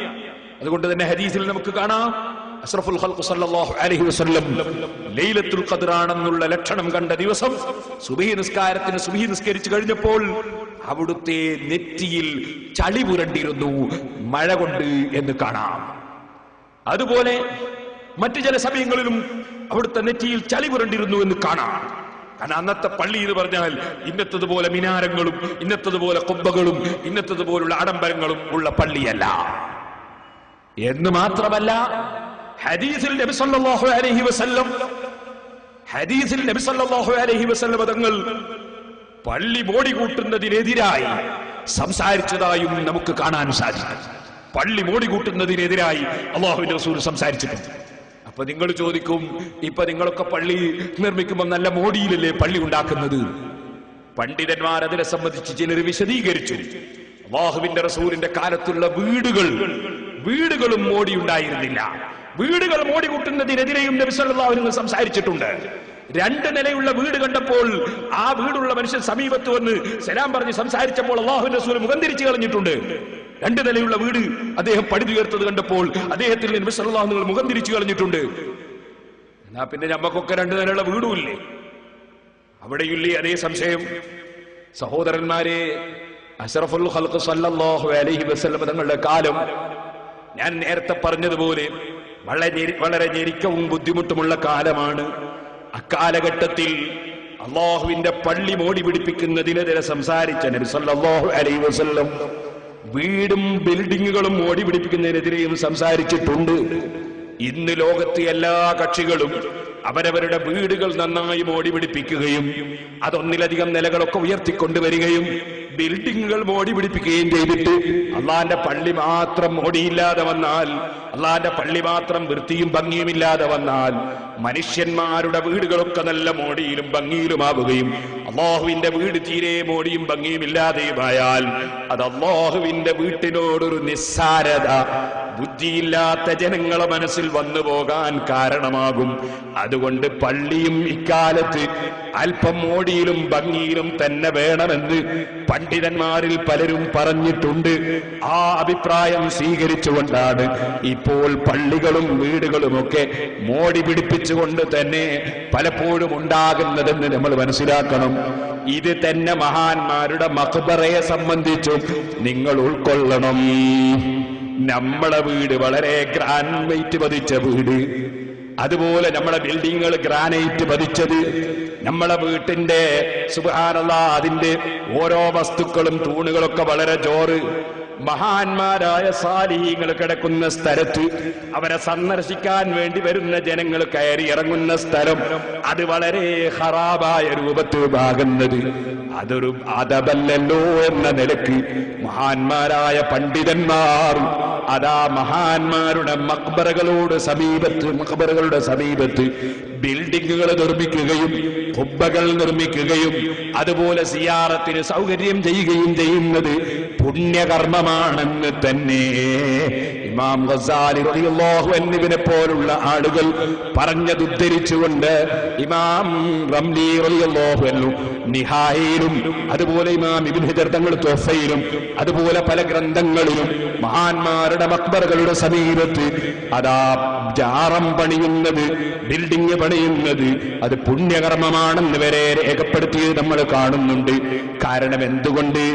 മറ്റുള്ളതെല്ലാം ഭംഗിയിലും മോടിയിലും നടക്കുകയും മുസ്ലിം ഉമ്മത്തിന്റെ ശിആറുകളും ചിഹ്നങ്ങളും ഒരു മോടിയും ഭംഗിയുമില്ലാതെ വൃത്തികെട്ടതും കാണാനൊരു കോലവുമില്ലാത്ത രൂപത്തിലുമാകുന്നത് സമൂഹത്തിലുള്ള മതിപ്പും കുറഞ്ഞു പോകാൻ കാരണമാകുമെന്നതിനാൽ പണ്ഡിതന്മാര് പലരും അത് അനുവദിക്കുകയാണ്. ഇരിക്കട്ടെ, ഞാനിപ്പോൾ അതിന്റെ വിശദീകരണത്തിലേക്ക് കടക്കുന്നില്ല, ഒരു ചെറിയ സൂചന മാത്രം നൽകിയതാണ്. ഇരിക്കട്ടെ സഹോദരന്മാരെ, അപ്പൊ പള്ളിയിൽ വടി നാട്ടിവെക്കണമെന്ന് അഷ്റഫുൽ ഖൽഖ് സല്ലല്ലാഹു അലൈഹി വസല്ലം തങ്ങൾ പറഞ്ഞത് വടി കുത്തനെ വെക്കാൻ പറ്റുന്ന സാഹചര്യമുള്ള പള്ളിയിലാണ്. അങ്ങനെ ഒരാൾക്ക് സാധിക്കുന്നില്ലെങ്കിലോ നബി സല്ലല്ലാഹു അലൈഹി വസല്ലം തങ്ങൾ പറയുന്നു, അവന്റെ കൂടെ വടി ഇല്ലെങ്കിൽ, അല്ലെങ്കിൽ വടി അവിടെ കുത്തനെ അവിടെ കുഴിച്ചിടാൻ സാധിക്കില്ലെങ്കിൽ അവനൊരു വര വരക്കട്ടെ. അങ്ങനെ ഒരു വര വരക്കട്ടെ. പിന്നെ അവന്റെ മുന്നിലൂടെ പോകുന്നത് അവനെ ബുദ്ധിമുട്ടിക്കുകയില്ല. ഇവിടെ നബി സല്ലല്ലാഹു അലൈഹി വസല്ലം ഒരു വര വരക്കാൻ പറഞ്ഞു. പള്ളിയിൽ വര വരക്കാനും ഇന്ന് ബുദ്ധിമുട്ടാണ്. അപ്പോൾ പിന്നെ പള്ളിയിൽ കഴിയുന്ന കാര്യം എന്താണ്? ഒരു നിസ്കരിക്കാൻ നിൽക്കുന്ന വ്യക്തി അവന് ചുമരും അതുപോലെ തൂണും അതുപോലെ നീങ്ങാത്ത സാധനങ്ങളിലേക്ക് നിന്നുകൊണ്ട് നിസ്കരിക്കാൻ സാധിക്കില്ലെങ്കിൽ എന്തെങ്കിലും ഒരു തുണിയെടുത്തവിടെ വിരിച്ചിട്ട് ആ തുണിയിൽ ഒരു മുസല്ലയിലോ അല്ലെങ്കിൽ മറ്റെന്തെങ്കിലും ഒരു തുണിയോ വിരിച്ചിട്ട് അതിൽ വെച്ച് നിസ്കരിക്കാൻ വേണ്ടി ശ്രമിക്കേണ്ടതാണ്. ഇമാമിന്റെ മുന്നിലുള്ള മറ മഅ്മൂമിങ്ങൾക്ക് മറയായി പരിഗണിക്കപ്പെടും. അതുപോലെ ഓരോ സഫും പിന്നിലുള്ള സഫിന് മറയായി പരിഗണിക്കപ്പെടും. അതുകൊണ്ട് സഫുകൾക്കിടയിലും ഇമാമിന്റെ കൂടെ നിസ്കരിക്കും ഇമാമിന്റെ പിന്നിലും വേറെ മറ അന്വേഷിക്കേണ്ട ആവശ്യമില്ലെന്നുകൂടി സാന്ദർഭികമായി ഉണർത്തുകയാണ്. ഇനി ഞാൻ പറയട്ടെ, നബി സല്ലല്ലാഹു അലൈഹി വസല്ലം അങ്ങനെ മറവെച്ച് നിസ്കരിക്കുന്നവന്റെ മുന്നിലൂടെ നടന്നു പോകാൻ പാടില്ലെന്ന് പ്രത്യേകമായി രേഖപ്പെടുത്തിയിരിക്കുകയാണ്. അങ്ങനെ ഒരാളും അത്തരക്കാരുടെ മുന്നിലൂടെ നടന്നു പോകാൻ പാടില്ല. കാണാം നിങ്ങൾക്ക്, ലൗ യഅലമുൽ മാറു ബൈന യദൈൽ മുസല്ലി മാദാ അലൈഹി ലകാന അൻ യുഖ്സഫ ബിഹി ഖൈറൻ മിൻ അൻ യമുറ ബൈന യദൈഹി. നിസ്കരിക്കുന്നവന്റെ മുന്നിലൂടെ നിസ്കരിക്കുന്നവന്റെ മുന്നിലൂടെ നടന്നു പോകുന്നതിനേക്കാൾ എത്രയോ നല്ലത് അവനെ ഭൂമിയിൽ പിടിച്ച് താഴ്ത്തിക്കളയുന്നതാണ് എന്ന് വരെ അതിന്റെ ഗൗരവം മനസ്സിലാക്കിയാൽ ഉൾക്കൊള്ളാൻ സാധിക്കുമെന്ന് ഹദീസുകൾ പഠിപ്പിക്കുന്നത് കാണാം. അപ്പൊ നിസ്കരിക്കുന്നവന്റെ മുന്നിലൂടെ നടക്കാൻ പാടില്ല. നിസ്കരിക്കുന്ന മനുഷ്യൻ മറവെക്കാതെ അവൻ ഏതെങ്കിലും ഒരു സ്ഥലത്തു നിന്നങ്ങ് നിസ്കാരം തുടങ്ങിയതാണെങ്കിൽ നടക്കുന്നവൻ അതാ ഉത്തരവാദിയല്ല, നിസ്കരിക്കുന്നവനാണ് ഉത്തരവാദി. ഇതുപോലെ സഹോദരന്മാരെ, മുന്നിലെ സഫിലുള്ള ഒഴിവ് നികത്താതെ ബേക്കിൽ വന്ന് നിന്നിട്ട് നിസ്കരിക്കുകയാണെങ്കിൽ മുന്നിലെ സഫിലുള്ള ഒഴിവ് നികത്താൻ വേണ്ടി അവന്റെ മുന്നിലൂടെ പോകുന്നവൻ കുറ്റക്കാരനല്ല, മുന്നിലുള്ള ഒഴിവ് നികത്താൻ വേണ്ടി പോകേണ്ടതാണെന്നാണ് നിയമം.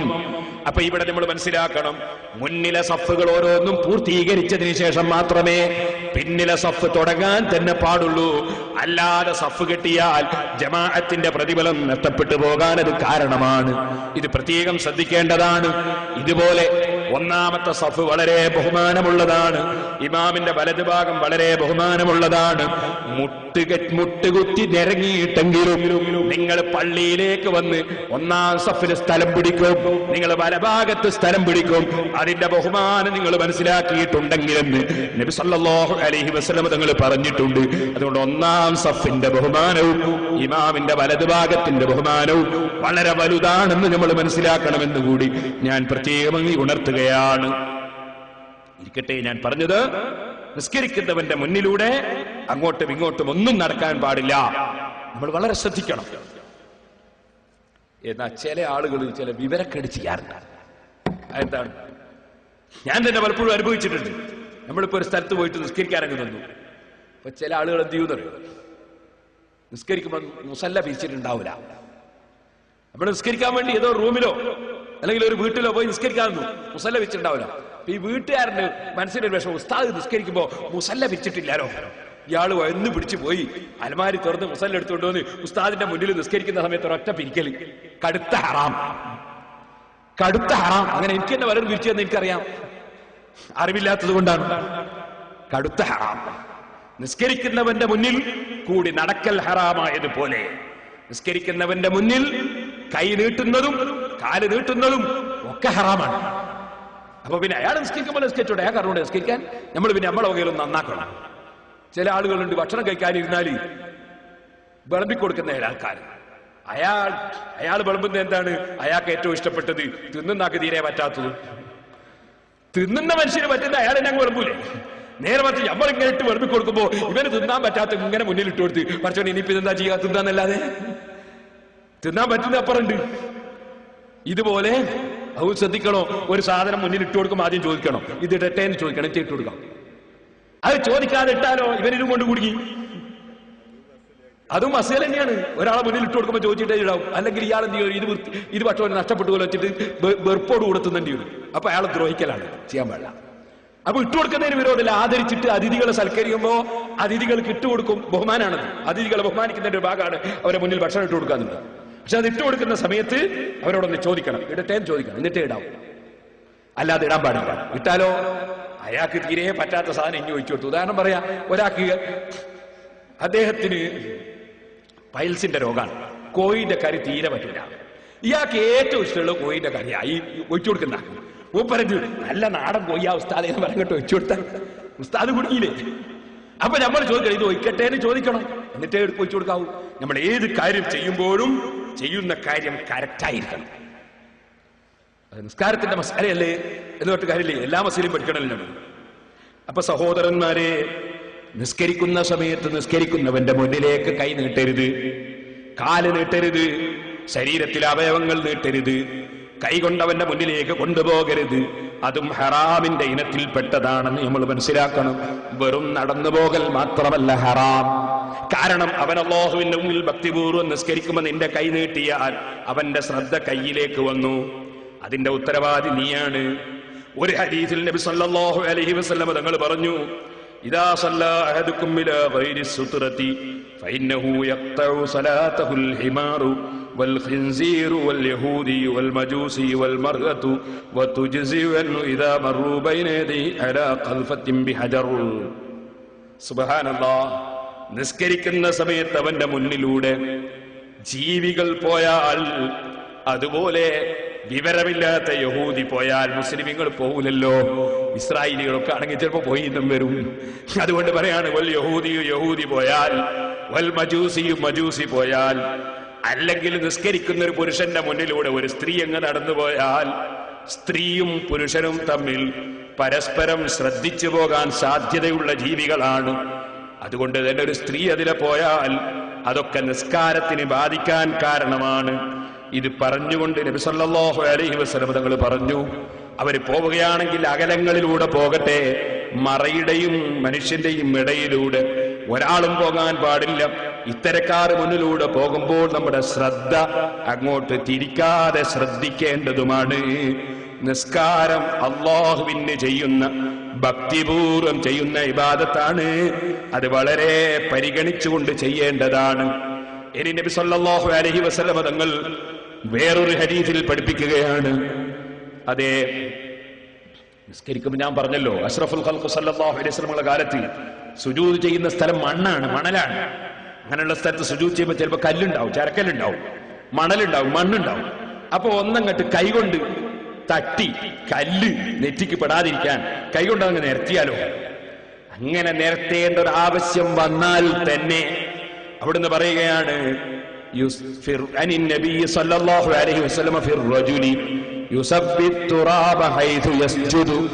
സുജൂദ് ചെയ്യുന്ന സമയത്ത് മണ്ണ് റെഡിയാക്കുന്ന മനുഷ്യനെ കുറിച്ച് അല്ലാഹുവിന്റെ റസൂല് പറഞ്ഞു, ഇൻ കുന്ത ഫാഇലൻ ഫവാഹിദ, അവനങ്ങനെ ചെയ്തേ പറ്റൂ എന്ന് തോന്നുന്നുണ്ടെങ്കിൽ ഒരൊറ്റ പ്രാവശ്യം മാത്രം അവനൊന്ന് തട്ടാവുന്നതാണ്. ഒറ്റ പ്രാവശ്യം മാത്രം ഒന്ന് മണ്ണ് റെഡിയാക്കാൻ തട്ടാവുന്നതാണ്, കല്ല് തട്ടിക്കളയാവുന്നതാണ്. എന്താ കാരണം എന്ന് ഞാൻ പറയേണ്ടതില്ല. നിസ്കാരം കൈകൊണ്ട് കളിക്കേണ്ട സ്ഥലമല്ല. മൂന്നനക്കം അനങ്ങിയാൽ നിസ്കാരം ബാത്തിലുമാണ്. ഇവിടെ സഹോദരിമാരെ, സഹോദരന്മാരെ, മൂന്നനക്കത്തെ സംബന്ധിച്ച് പലർക്കും ഒരു തെറ്റിദ്ധാരണയുണ്ട്. അത് ചിലപ്പോൾ മുസ്ലിയാമാരിൽ തന്നെ പലർക്കുമുള്ളൊരു തെറ്റിദ്ധാരണയാണ്. ആ തെറ്റിദ്ധാരണ തിരുത്തേണ്ടതാണ്. എന്റെ പ്രിയപ്പെട്ട മുതഅല്ലിമീങ്ങൾ പ്രത്യേകം ശ്രദ്ധിക്കണം. മൂന്നനക്കം ഒരേ സമയത്ത് തുടർച്ചയായി അനങ്ങിയാൽ നിസ്കാരം ബാത്തിലാണെന്ന് എല്ലാവർക്കും അറിയാം. പക്ഷേ പലരുടെയും ധാരണ എന്താണെന്നറിയോ? മൂന്നനക്കാനിങ്ങ നിസ്കാരം ബാത്തിൽ. പക്ഷെ ഒരനക്കത്തിന്റെയും മറ്റേ അനക്കത്തിന്റെയും ഇടയ്ക്ക് ഒരു സുബ്ഹാനല്ലാഹിന്റെ ഖദർ ഉണ്ടായാൽ അനക്കം തുടർച്ച അല്ല എന്നാണ് പലരുടെയും ധാരണ. ആ ധാരണ തിരുത്തേണ്ടതാണ്. ഞാൻ ഒന്നുകൂടി പറയാം. അല്ലാഹു അക്ബർ, നമ്മൾ നിസ്കാരത്തിന് കൈയിട്ട് ഇനി ഈ കൈയെടുത്ത് നമ്മള് തലേക്കെട്ടൊന്ന് റെഡിയാക്കാൻ തോന്നി. പാടില്ല, തലേക്കെട്ട് റെഡിയാക്കേണ്ട സമയമല്ലത്. എന്നാൽ അങ്ങനെ ഇവൻ തലേക്കെട്ടിലേക്ക് കൈകൊണ്ട്, മുസ്ലിംമാരാകുമ്പോൾ തലേക്കെട്ടിലേക്കാ കൈകൊണ്ട്, അല്ലെ താടിയുമല കൈ പോവുക. അതുകൊണ്ടാണ് പറഞ്ഞത്. സാധാരണക്കാരാകുമ്പോ പലരെയും നിങ്ങൾക്ക് കാണാം, അല്ലാഹു അക്ബർ തക്ബീറിൽ കഴിഞ്ഞാൽ ആദ്യം തന്നെ ശൈത്താൻ തോന്നിപ്പിക്കും കുപ്പായം ചുളിഞ്ഞിട്ടുണ്ട്. അങ്ങനെ കുപ്പായത്തിന്റെ മുന്നിലും പിടിച്ചൊരു താഴ്ത്തല്, ബേക്കിലും പിടിച്ചൊരു താഴ്ത്തല്. പല ചെറുപ്പക്കാർക്കും കാണാം കുപ്പായത്തിന്റെ അപ്പുറവും പിടിച്ചൊരു താഴ്ത്തല്. സുബ്ഹാനല്ലാഹ്, മൂന്നനക്കം അനങ്ങുമ്പോൾ നിസ്കാരം ബാത്തിലാണ്. ഈ മൂന്നനക്കം പലരും ധരിച്ചു വെച്ചിരിക്കുന്നത് ഒരനക്കത്തിന്റെയും മറ്റൊരനക്കത്തിന്റെയും ഇടയ്ക്ക് ഒരു സുബ്ഹാനല്ലാഹ് എന്ന് പറയുന്ന സമയം ഉണ്ടായാലും അനക്കം തുടർച്ച അല്ലാതായി എന്നാണ് ധാരണ. ആ ധാരണ തിരുത്തേണ്ടതാണ്. മറിച്ച് ഒരനക്കത്തിന്റെയും മറ്റൊരനക്കത്തിന്റെയും ഇടയ്ക്ക് ഉണ്ടാകുന്ന സമയം, ആ അനക്കങ്ങൾ വേർതിരിയണമെങ്കിൽ എത്ര സമയം വേണം? ചില പണ്ഡിതന്മാർ പറഞ്ഞു ഒരു ഫാത്തിഹ ഓതുന്ന സമയം കഴിഞ്ഞിട്ട് അനങ്ങണം, എന്നാൽ അതിന് വെവ്വേറെ അനക്കായിട്ട് കൂട്ടുള്ളൂ, അല്ലെങ്കിൽ തുടർച്ചയായിട്ടുള്ള അനക്കായിട്ടാണ് കൂട്ടുക. ഫത്ഹുൽ മുഈനിൽ കാണാം ഫാത്തിഹ ഓതുന്ന സമയം. അപ്പൊ ഒരനക്കം കഴിഞ്ഞിട്ട് ഒരു ഫാത്തിഹ ഓതുന്ന സമയം കഴിഞ്ഞിട്ട് രണ്ടാമത്തെ അനക്കം വരികയാണെങ്കിൽ അത് തുടർച്ചയായിട്ടുള്ള അനക്കല്ല. എന്നാൽ ഫത്ഹുൽ മുഈനിൽ പറഞ്ഞു ഫാത്തിഹ എന്ന് കണക്കാക്കണ്ട, ഒരു സാധാരണ നിലക്ക് ഒരു സമയം ഒന്ന് കണക്കാക്കിയാൽ മതി. അതാണ് പ്രബലമായ അഭിപ്രായം. എന്നാലും ഫാത്തിഹയുടെ അത്ര ഇല്ലെങ്കിലും ഏകദേശം അത്രയൊക്കെ എന്നല്ലേ എന്നാലും മനസ്സിലാക്കേണ്ടത്. ഞാൻ അതിന്റെ കറക്റ്റ് ടൈം, സ്ഥലം, സമയം എത്ര എന്നതിനെ സംബന്ധിച്ച് ഒരുപാട് നോക്കിയിട്ട് എന്റെ ശ്രദ്ധയിൽപ്പെട്ടില്ല. പക്ഷേ ഞാൻ കുട്ടിക്കാലത്ത് പാറക്കടവിൽ വയല് കേൾക്കാൻ പോകാറുണ്ടായി. അന്ന് പാറക്കടവിൽ 40 ദിവസം 60 ദിവസമൊക്കെ ബഹുമാനപ്പെട്ട മർഹൂം കണാരണ്ടി ഉസ്താദ് വയല് പറയാറുണ്ട്. അല്ലാഹു അവിടുത്തെ ദർജ വർദ്ധിപ്പിച്ചു കൊടുക്കട്ടെ. നല്ല ഫിഖഹിന്റെ മസ്അലകൾ ഇങ്ങനെ പറയുന്ന വയല്, അതുപോലെ ധാരാളം ആത്മീയ ഉപദേശം നൽകുന്ന വയല്, വയല് കേട്ടു പോകുന്ന ആളുകളൊക്കെ കരഞ്ഞുകൊണ്ട് അള്ളാഹുവിനോട് തൗബ ചെയ്ത് തിരിച്ചു പോകുന്ന വയല്, ആ വയല് കേൾക്കാൻ തന്നെ ഒരുപാട് ദൂരങ്ങളിൽ നിന്ന് ആളുകൾ നടന്നു വരാറുണ്ടായിരുന്നു. അങ്ങനത്തെ വയലുകളൊക്കെ ഇന്ന് ഇല്ലാതെയായിപ്പോയി. അത് സമുദായത്തിന് വലിയ നഷ്ടമാണ്. അന്ന് മഹാനവറുകൾ വയലിൽ പറയുന്നത് ഞാൻ കേട്ടത് ഒരു ഖുൽ ഹുവല്ലാഹു അഹദ് സൂറത്ത് ഓതുന്ന സമയമെങ്കിലും എന്നാണ്. അപ്പൊ ഒരു അനക്കത്തിന്റെയും മറ്റൊരനക്കത്തിന്റെയും ഇടക്ക് ഒരു ഖുൽ ഹുവല്ലാഹു അഹദ് സൂറത്ത് ഓതുന്ന സമയമെങ്കിലും ഉണ്ടായെങ്കിലേ അനക്കം തുടർച്ചയായ അനക്കമല്ല എന്ന് പറയാൻ പറ്റൂ എന്നാണ് അവിടുന്ന് പറഞ്ഞത്. ഏതായിരുന്നാലും അതിനൊരു സുബ്ഹാനല്ലാഹയുടെ ഖദർ കൊണ്ട് മാത്രം ആരും തൃപ്തിപ്പെട്ടേക്കരുത് എന്ന് സാന്ദർഭികമായി ഉണർത്തുകയാണ്. 3 അനക്കം തുടർച്ചയായി അനങ്ങിയാൽ നിസ്കാരം ബാത്തിലാണ്. അതുകൊണ്ട് തന്നെ നിസ്കാരത്തിലേക്ക് കടന്നതിന് ശേഷം ശൈത്താൻ നമ്മുടെ ഖൽബിൽ തോന്നിപ്പിക്കുന്ന നമ്മുടെ കുപ്പായം ചുളിഞ്ഞു എന്ന തോന്നൽ, താടി റെഡിയായിട്ടില്ല എന്നുള്ള തോന്നൽ, തലേക്കെട്ട് റെഡിയായിട്ടില്ല എന്നുള്ള തോന്നൽ, അതുപോലെ അപ്പുറവും ഇപ്പുറവും ഒക്കെ ചൊറിയണം എന്നുള്ള തോന്നൽ, ആ തോന്നലുകളൊക്കെ ശൈത്താനിന്റെ ഭാഗത്തു നിന്നുള്ളതാണെന്ന് മനസ്സിലാക്കി അടക്കത്തോടെ ഒതുക്കത്തോടെ നേരത്തെ പറഞ്ഞില്ലേ മഹാനായ സിദ്ദീഖുൽ അക്ബർ റളിയല്ലാഹു അൻഹുവിന്റെ നിസ്കാരം, അബ്ദുല്ലാഹി ഇബ്നു സുബൈർ റളിയല്ലാഹു അൻഹുവിന്റെ നിസ്കാരം, അതുപോലെ ഹത്തമുൽ അസ്സം റളിയല്ലാഹു അൻഹുവിന്റെ നിസ്കാരം ഒരു മരക്കഷ്ണം നിൽക്കുന്നത് പോലെ, അതേ ഒരു മരക്കഷ്ണം നിൽക്കും പോലെ ഭക്തിയോടെയുള്ള നൃത്തമാണ്. സഹോദരന്മാരെ, ഇത് പ്രത്യേകം ശ്രദ്ധിക്കണമെന്ന് ഞാൻ പ്രത്യേകം ഓർമ്മപ്പെടുത്തുകയാണ്. നമ്മുടെ നിസ്കാരത്തിൽ ചലനങ്ങൾ ഉണ്ടാകരുത്. ഇതുപോലെ നിസ്കാരം അല്ലാഹുവുമായുള്ള സംഭാഷണമാണ്. ആ സംഭാഷണം നടത്തുമ്പോ നബി സല്ലല്ലാഹു അലൈഹി വസല്ലം തങ്ങൾ പറയുന്നു, ഇദാ കാന അഹദുകും ഫിസ്സലാത്തി ഫഇന്നഹു യുനാജി റബ്ബഹു അസ്സ വജല്ല. നിങ്ങളിൽ ഒരാൾ നിസ്കരിക്കുന്ന സമയത്ത് അവന്റെ റബ്ബുമായുള്ള സംഭാഷണത്തിലാണ്. ഫലാ യബ്സുഖന്ന ബൈന യദൈഹി വലാ അൻ യമീനിഹി ബൽ അൻ യസാരിഹി ഔ തഹത ഖദമിഹിൽ യുസ്റാ. ബുഖാരി മുസ്ലിം റിപ്പോർട്ട് ചെയ്യുന്ന ഹദീസിൽ നബി സല്ലല്ലാഹു അലൈഹി വസല്ലം തങ്ങൾ പറയുന്നു, നിങ്ങളിൽ ഒരാൾ നിസ്കരിക്കുന്ന സമയത്ത് അവന്റെ റബ്ബിനോട് സംഭാഷണം നടത്തുകയാണ്. ഒരു ഹദീസിൽ, ബുഖാരിയുടെ ഒരു ഹദീസിൽ, നിങ്ങളുടെയും ഖിബ്ലയുടെയും ഇടക്ക് അല്ലാഹ് ഉണ്ട് എന്നും പറഞ്ഞിട്ടുണ്ട്. അല്ലാഹ് ഉണ്ട് എന്ന് പറഞ്ഞാൽ അല്ലാഹു തആലക്ക് സ്ഥലമുണ്ടെന്ന അർത്ഥത്തിലല്ല, അല്ലാഹ് ഉള്ളത് പോലെയാണെന്നാണ് അതിനർത്ഥം. അല്ലാതെ അല്ലാഹുവിന് സ്ഥലം ഇല്ലല്ലോ, അല്ലാഹു തആല പ്രത്യേകം ഒരു സ്ഥലത്ത് അല്ലല്ലോ. അതുകൊണ്ട് തന്നെ ആ ഹദീസ് ഉദ്ധരിച്ചുകൊണ്ട് ചില പണ്ഡിതന്മാര് പറഞ്ഞിട്ടുണ്ട്, അല്ലാഹ് ആകാശത്തിൽ അർശിന്റെ മുകളിൽ ഇരിക്കുകയാണെന്ന് ഹദീസ് ഉദ്ധരിച്ചോ ആയത്തുദ്ധരിച്ചോ പറയുന്നവരോട് ചില പണ്ഡിതന്മാര് ചോദിച്ചു, ബുഖാരിയിലെ ഈ ഹദീസിൽ നിസ്കരിക്കുന്നവന്റെ മുന്നിലാണ് അല്ലാഹ് ഉള്ളത് എന്നുണ്ടല്ലോ, അതുകൊണ്ട് ചുമരിന്റെ അടുക്ക് അല്ലാഹ് ഉണ്ടെന്ന് പറയാൻ പറ്റുമോ? അപ്പൊ ആ ഹദീസിന്റെ വ്യാഖ്യാനം അല്ലാഹു മുന്നിലുള്ളതുപോലെ നിങ്ങൾ കരുതേണ്ടതാണെന്നാണ്. അങ്ങനെ നിങ്ങൾ നിസ്കരിക്കുന്ന സമയത്ത് നിങ്ങളാരും മുന്നോട്ട് തുപ്പിപ്പോകരുത്. തുപ്പേണ്ടതായി വന്നാൽ തന്നെ മുന്നോട്ട് തുപ്പരുത്, വലത്തോട്ടും തുപ്പരുത്. അഥവാ നിങ്ങൾക്ക് തുപ്പൽ നിർബന്ധമായി വന്നാൽ ബൽ അൻ യസാരിഹി, ഇടത്ത് ഭാഗത്ത് തുപ്പട്ടെ, ഔ തഹത ഖദമിഹിൽ യുസ്റാ, അല്ലെങ്കിൽ അവന്റെ അതാ ഇടത്തെ കാലിന്റെ ചുവടത്തുപ്പട്ടെ. ഇത് പറയുമ്പോ പള്ളിയിൽ വെച്ച്, നമ്മളെ പള്ളിയിൽ വെച്ച് അങ്ങനെയും തുപ്പാൻ പറ്റൂല. പള്ളിയിൽ തുപ്പാൻ പാടില്ല, ഹറാമാണ്. അത് മണലിന്റെ പള്ളിയാണെങ്കിലും പാടില്ല. പൂഴിയും മണ്ണും കൊണ്ടുള്ള പള്ളിയാണെങ്കിലും പള്ളിയിൽ മനഃപൂർവ്വം തുപ്പാൻ പാടില്ല, അത് ഹറാമാണ്. പള്ളിയിൽ കോളാമ്പി പോലുള്ള സാധനം വെച്ചിട്ട് തുപ്പുകയാണെങ്കിൽ പോലും കയ്യിൽ എടുത്ത് പിടിച്ചിട്ടേ തുപ്പാവൂന്നാണ് പണ്ഡിതന്മാർ പറയുന്നത്. അത്രയും ബഹുമാനിക്കണമെന്ന്. പള്ളിയിൽ തുപ്പാൻ പാടില്ല. അതേസമയത്ത് അല്ലാത്ത സ്ഥലത്താണെങ്കിൽ, മണല് അതുപോലെയുള്ള സ്ഥലത്ത് നമുക്ക് നിസ്കരിക്കുന്ന സമയത്ത് താഴോട്ട് തുപ്പാവുന്നതാണ്. അപ്പൊ നമുക്ക് തുപ്പേണ്ടി വന്നാൽ നമ്മളൊരു ചെറിയ ടവലോ അതുപോലുള്ള മറ്റെന്തെങ്കിലും തലയെക്കെട്ടിന്റെ തലയോ മേത്തട്ടത്തിന്റെ തലയോ അങ്ങനെയുള്ള ഏതെങ്കിലും ഒന്നിൽ ഇടത് ഭാഗത്തേക്കാക്കി മെല്ലെ അങ്ങ് ഒപ്പിയെടുത്ത് കളയാനാണ് ശ്രമിക്കേണ്ടത്. അല്ലാതെ മുന്നോട്ട് തുപ്പരുതെന്ന് പ്രത്യേകം നബി സല്ലല്ലാഹു അലൈഹി വസല്ലം തങ്ങൾ പറയുകയാണ്. അത് കടുത്ത അദബ് കേടാണ്.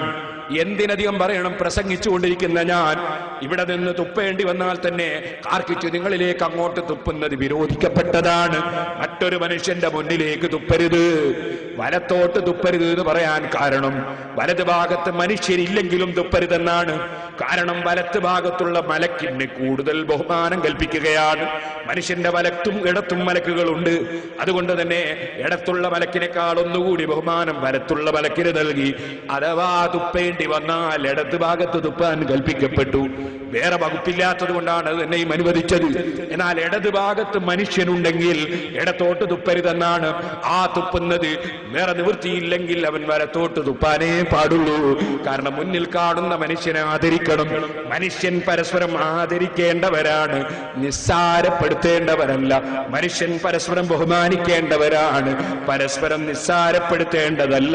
ഇസ്ലാമിന്റെ നിയമങ്ങൾ മനുഷ്യനെ ആദരിക്കുന്ന ആശയങ്ങളാണെന്ന് നമ്മൾ മനസ്സിലാക്കണമെന്ന് സാന്ദർഭികമായി ഉണർത്തുകയാണ് സഹോദരന്മാരെ. അപ്പൊ നിസ്കാരം ഭക്തിയോടുകൂടെ നിസ്കരിക്കണം. നിസ്കാരം നിർവഹിക്കുന്ന സമയത്ത് അല്ലാഹു സുബ്ഹാനഹു വ തആലയുടെ മുന്നിൽ ഞാൻ ചെയ്യുന്ന വളരെ പ്രധാനപ്പെട്ട അമലാണെന്ന നിലക്ക് നിസ്കരിക്കണം. അങ്ങനെ നിസ്കരിക്കുന്നവർക്കാണ് അല്ലാഹു സർവ്വ സമ്മാനവും കൊടുക്കുന്നത്. അല്ലാഹുവിന്റെ സമ്മാനം അത് ദുനിയാവിലുമുണ്ട് ആഖിറത്തിലുമുണ്ട്. ദുനിയാവിലുള്ള സമ്മാനമാണ് കറാമത്ത്. അല്ലാഹു സുബ്ഹാനഹു വ തആല ദുൽ ജലാലി വൽ ഇക്റാം, അല്ലാഹു വലിയ ബഹുമാനമുള്ളവനാണ്. അല്ലാഹു തആല മുഅ്മിനീങ്ങൾക്ക് കറാമത്ത് ബഹുമാനം നൽകുന്നവനുമാണ്. ആ ബഹുമാനങ്ങൾ ശരിക്ക് നിസ്കരിക്കുന്നവനാണ് ലഭിക്കുന്നത്. നിസ്കാരം ക്ലിയർ ഇല്ലെങ്കിൽ മനുഷ്യന് സമ്മാനം നഷ്ടമാണ്. ഞാനൊരു ചെറിയ ചരിത്രം പറഞ്ഞ് ഇന്നത്തെ പ്രസംഗം നിർത്തുന്നു. ബാക്കി ഇൻഷാ അല്ലാഹ് നമുക്ക് നാളെ പറയാം. മഹാനായ ശഖീഖുൽ ബൽഖി റളിയല്ലാഹു അൻഹു പറഞ്ഞു, ഞാൻ ഹിജ്റ 149-ാമത്തെ കൊല്ലം ഒരു ഹജ്ജിന് വേണ്ടി പുറപ്പെട്ടു. ശഖീഖുൽ ബൽഖി റളിയല്ലാഹു അൻഹു വലിയ ഒരു മഹാനായ പണ്ഡിതനാണ്, സൂഫി വര്യനാണ്. മഹാനവറുകൾ അങ്ങനെ പുറപ്പെട്ട് ഖാദിസിയയിലെത്തി. ആ ഖാദിസിയയിൽ ചെന്നപ്പോ മഹാനായ ശഖീഖുൽ ബൽഖി തങ്ങൾ പറഞ്ഞു, ഞാനിങ്ങനെ നോക്കി, ഫബൈനമാ അന അൻദുറു ഇലന്നാസി വസീനതിഹിം വകസറതിഹിം, ഞാനിങ്ങനെ ഹജ്ജിന് പോകുന്ന പല ജനങ്ങളും അവരിൽ നല്ല വസ്ത്രം ധരിച്ചവരുണ്ട്, നല്ല എല്ലാ ഐശ്വര്യങ്ങളും ഉള്ളവരുണ്ട്. ഞാനങ്ങനെ അവരിലേക്ക് ഇങ്ങനെ നോക്കുമ്പോ ഞാനൊരു നല്ല മുഖം ഭംഗിയുള്ള ഒരു ചെറുപ്പക്കാരനെ കണ്ടു. അദ്ദേഹം ഒരു രോമത്തിന്റെ തുണി ധരിച്ചിട്ടുണ്ട്. അദ്ദേഹം രോമത്തിന്റെ ഒരു തുണി ധരിച്ചിട്ടുണ്ട്. കാലിന് ഒരു 2 ചെരുപ്പമുണ്ട്. ഒറ്റയ്ക്കിങ്ങനെ ഒരു പുതപ്പും പൊതിച്ച് അദ്ദേഹം ഇങ്ങനെ ഇരിക്കുകയാണ്. സുബ്ഹാനല്ലാഹ്. ഫഖുൽതു ഫീ നഫ്സി, എന്റെ ശരീരത്തിൽ എന്റെ മനസ്സിൽ ഞാൻ അങ്ങ് വിചാരിച്ചു, ഹാദൽ ഫതാ മിന സൂഫിയ്യത്തി യുരീദു അൻ യകൂന കല്ലൻ അലന്നാസി ഫീ ത്വരീഖിഹിം, ഇയാള് സൂഫിയാക്കളിൽപ്പെട്ട ഒരു മനുഷ്യൻ ഇപ്പൊ ഹജ്ജിന് പോകുമ്പോ കയ്യിൽ 5 പൈസ ഇല്ലാതെ പുറത്തിറങ്ങിയിട്ട് മനുഷ്യന്മാർക്കൊക്കെ ഇനിയിപ്പോ ഇയാളെ പറ്റി ഒരു ഭാരമായിരിക്കും, ഇയാളെയും കൊണ്ടൊരു വിഷമായിരിക്കും, മറ്റുള്ളവരൊക്കെ ഇയാൾക്ക് സഹായം ചെയ്യേണ്ടി വരും എന്നൊരു ധാരണ എന്റെ മനസ്സിലിങ്ങ് വന്നു. സഹോദരന്മാരെ ശ്രദ്ധിക്കണേ. ഇനി നാളെ നമുക്ക് സംസാരിക്കാറുള്ള വിഷയം വല്ലദീനഹും അനിൽ ലഗ്വി മുഅ്രിദൂൻ, വല്ലദീനഹും അനിൽ ലഗ്വി മുഅ്രിദൂൻ, വിജയം കൈവരിക്കുന്ന മുഅ്മിനീങ്ങൾ, ആ ആളുകൾക്കുള്ള 7 വിശേഷണം സൂറത്തുൽ മുഅ്മിനൂനയിൽ പറഞ്ഞതിൽ ഒരു വിഷയം എന്താണ്? വല്ലദീനഹും അനിൽ ലഗ്വി മുഅ്രിദൂൻ, അനാവശ്യമായ വിഷയങ്ങളിൽ നിന്ന് അകന്ന് ജീവിക്കുന്നവരാണവർ, അനാവശ്യങ്ങളിൽ മാറി നിൽക്കുന്നവരാണവർ. മറ്റുള്ളവരെ കുറ്റം പറയാനോ വേറെയുള്ളവരെ നിസ്സാരപ്പെടുത്താനോ വേറെയുള്ളവരെ നിസ്സാരപ്പെടുത്തി കാണാനോ കണ്ണുകൊണ്ടോ കാതുകൊണ്ടോ മൂക്കുകൊണ്ടോ മുഖം കൊണ്ടോ കൈകൊണ്ടോ കാലുകൊണ്ടോ കുത്തിപ്പറയാനോ പരിഹസിക്കാനോ അതിനൊന്നും പോകാതെ അല്ലാഹു തആലയിൽ ലയിച്ചവരാണല്ലോ വിജയം കൈവരിച്ച മുഅ്മിനീങ്ങൾ. അത്തരം കുറ്റം പറയരുതല്ലോ, കുറ്റം ചിന്തിക്കരുതല്ലോ. ഇൻഷാ അല്ലാഹ് വിശദമായി ഞാൻ നാളെ പറയും. ഇവിടെ നിങ്ങൾ ഓർക്കുക, മഹാനായ ശശീഖുൽ ബൽഖി റളിയല്ലാഹു അൻഹു പറയുന്നു, ഞാൻ ആ മനുഷ്യനെ സംബന്ധിച്ച് മനസ്സിലെന്ന് വിചാരിച്ചു പോയി, ഇദ്ദേഹം ജനങ്ങൾക്ക് ഒരു കാരണമാകും. ഇയാളെ കയ്യിൽ കാശൊന്നുമില്ലാതെ വേണ്ടതുപോലെ തുണി വസ്ത്രമൊന്നും എടുക്കാതെ ഭക്ഷണ വസ്ത്രങ്ങളൊന്നും കരുതാതെ ഇയാൾ വന്നതാണ്, ഇയാൾ മറ്റുള്ളവർക്ക് ഒരു കാരണമാകുമല്ലോ. ചിലപ്പോൾ സാഹചര്യം വരുമ്പോ എന്റെ കീശയിൽ നിന്ന് പൈസ പോകുമോ എന്ന് പേടിക്കുന്ന ചില മുതലാളിമാരില്ലേ, അതുപോലെ തന്നെ പിരിവെടുക്കാൻ വേണ്ടി ആരെങ്കിലും വരുമ്പോ അതാ എത്രയാ കൊടുക്കേണ്ടി വരിക എന്ന് ബേജാറാകുന്നവരില്ലേ. എന്തിനു മോനെ ബേജാറായിട്ട് സദക്ക കൊടുക്കണോ? അള്ളാന്റെ പൊരുത്തത്തിന് വേണ്ടി കൊടുക്കാൻ നിനക്ക് മനസ്സുണ്ടെങ്കിൽ കൊടുക്കുക, ഇല്ലെങ്കിൽ നീ പിരിവിന് വരുന്നവന്റെ അടിമയല്ലല്ലോ. ഞാനിപ്പോ തരുന്നില്ല എന്നങ്ങ് പറഞ്ഞാ പോരെ? വെറുതെ നിന്റെ പണം അവന്റെ പൊരുത്തത്തിന് വേണ്ടി കൊടുത്ത് നഷ്ടപ്പെടുത്തേണ്ടതുണ്ടോ? നീ അള്ളാഹുവിന് വേണ്ടി കൊടുക്കുന്നുവെങ്കിൽ കൊടുക്കുക, അല്ലെങ്കിൽ നീ കൊടുക്കാതിരിക്കുക. അതല്ലേ ഈമാനുള്ള മനുഷ്യന്റെ സ്വഭാവം. ഇരിക്കട്ടെ, ഇപ്പോൾ ഞാൻ അതിലേക്ക് കടക്കുന്നില്ല, ആവശ്യം വന്നാൽ നമുക്ക് പിന്നീട് പറയാം. ഇരിക്കട്ടെ, മഹാനായ ശഖീഖുൽ ബൽഖി റളിയല്ലാഹു അൻഹു പറഞ്ഞു, ഈ മനുഷ്യൻ ഒന്നും കയ്യിലില്ലാതെ വന്ന് ജനങ്ങൾക്കൊരു ഭാരമാകുമല്ലോ. എന്റെ മനസ്സിൽ അങ്ങനെ അങ്ങ് തോന്നിപ്പോയി. ഞാൻ മനസ്സിലാക്കി, ഏതായിരുന്നാലും അദ്ദേഹത്തിന്റെ അടുക്ക പോയിട്ട് നിങ്ങൾ എന്തിന് വെറും ഒരു കുപ്പായ വെറും ഒരു രോമത്തിന്റെ തുണി കൊടുത്ത് ഒരു സാധനമില്ലാതെ ഹജ്ജിന് വേണ്ടി ഇറങ്ങാൻ നിങ്ങളോട് ആര് പറഞ്ഞു എന്നൊന്ന് ചോദിക്കണമെന്ന് മനസ്സിലാക്കി ഞാനങ്ങ് ചെന്നു. അങ്ങനെ ഉണ്ടല്ലോ, ഇങ്ങനെ മുസ്ലിംമാരായ നമ്മക്ക് ചിലപ്പോൾ ചില കിബിറുണ്ടാവും. നമ്മളൊരു വലിയ ആള്, മറ്റുള്ളവരൊക്കെ മോശക്കാര്, അവരൊക്കെ ചോദ്യം ചെയ്യണം, എല്ലാവരും ചോദ്യം ചെയ്യണം എന്നൊരു തോന്നൽ ഒരിക്കലും അതുണ്ടാകാൻ പാടില്ല. ഏറ്റവും പാവപ്പെട്ടവരും ഏറ്റവും ചെറിയവരും ഞാനാണെന്ന ചിന്തയുണ്ടാകണം. അപ്പോഴാണ് മനുഷ്യന്റെ മനസ്സ് നന്നാകുന്നത്. അങ്ങനെ അങ്ങ് ചെന്നു. അടുത്തോട്ട് ചെല്ലുമ്പോ മഹാനായ ശഖീഖുൽ ബൽഖി റളിയല്ലാഹു അൻഹു പറയാണ്, ആ ചെറുപ്പക്കാരൻ ഞാനങ്ങ് സമീപത്ത് ചെല്ലുമ്പോ എന്നെ ഒരൊറ്റ വിളിയാണ്, യാ ശഖീഖ് ഇജ്തനിബൂ കസീറൻ മിനൽ ദന്നി ഇന്ന ബഅദൽ ദന്നി ഇസ്ം. ശഖീഖേ, ജനങ്ങളെ പറ്റിയുള്ള ധാരണകൾ നീ ഒഴിവാക്കണം. ഇന്ന ബഅദൽ ദന്നി ഇസ്ം, പല ധാരണകളും തെറ്റാണ്. ശഖീഖേ, ഖുർആനിലുള്ള ഒരായത്താണ്. അത് ശഖീഖുൽ ബൽഖിയെ മാത്രം വിളിച്ചു പറഞ്ഞതല്ല, എല്ലാവർക്കും പഠിക്കാൻ വേണ്ടി അല്ലാഹ് പറഞ്ഞ ആയത്താണ്. ഇജ്തനിബൂ കസീറൻ മിനൽ ദന്നി, ധാരണകൾ പലതും നിങ്ങൾ കൈയൊഴിക്കണം. ഇന്ന ബഅദൽ ദന്നി ഇസ്മുൻ, ധാരണ പലതും മോശമാണ്, തെറ്റാണ്. അറിയാത്തതൊന്നും പറയാൻ പോകണ്ട. ഒരാളെ പറ്റി നീ മനസ്സിലാക്കാത്ത കാര്യങ്ങളോ ഒരാൾ ഇഷ്ടപ്പെടാത്തതോ നീ ചിന്തിക്കണ്ട. ഇരിക്കട്ടെ, ഇൻഷാ അല്ലാഹ് അതിനെ കുറിച്ച് വിശദമായി ഞാൻ നാളെ അല്ലാഹു തൗഫീഖ് ചെയ്താൽ പറയാം. അതും പറഞ്ഞ് അദ്ദേഹം അങ്ങ് പോയി. സുബ്ഹാനല്ലാഹ്, ഞാൻ എന്റെ മനസ്സിൽ ചിന്തിച്ചു, ഇതൊരു വലിയ സംഗതി തന്നെയല്ലേ.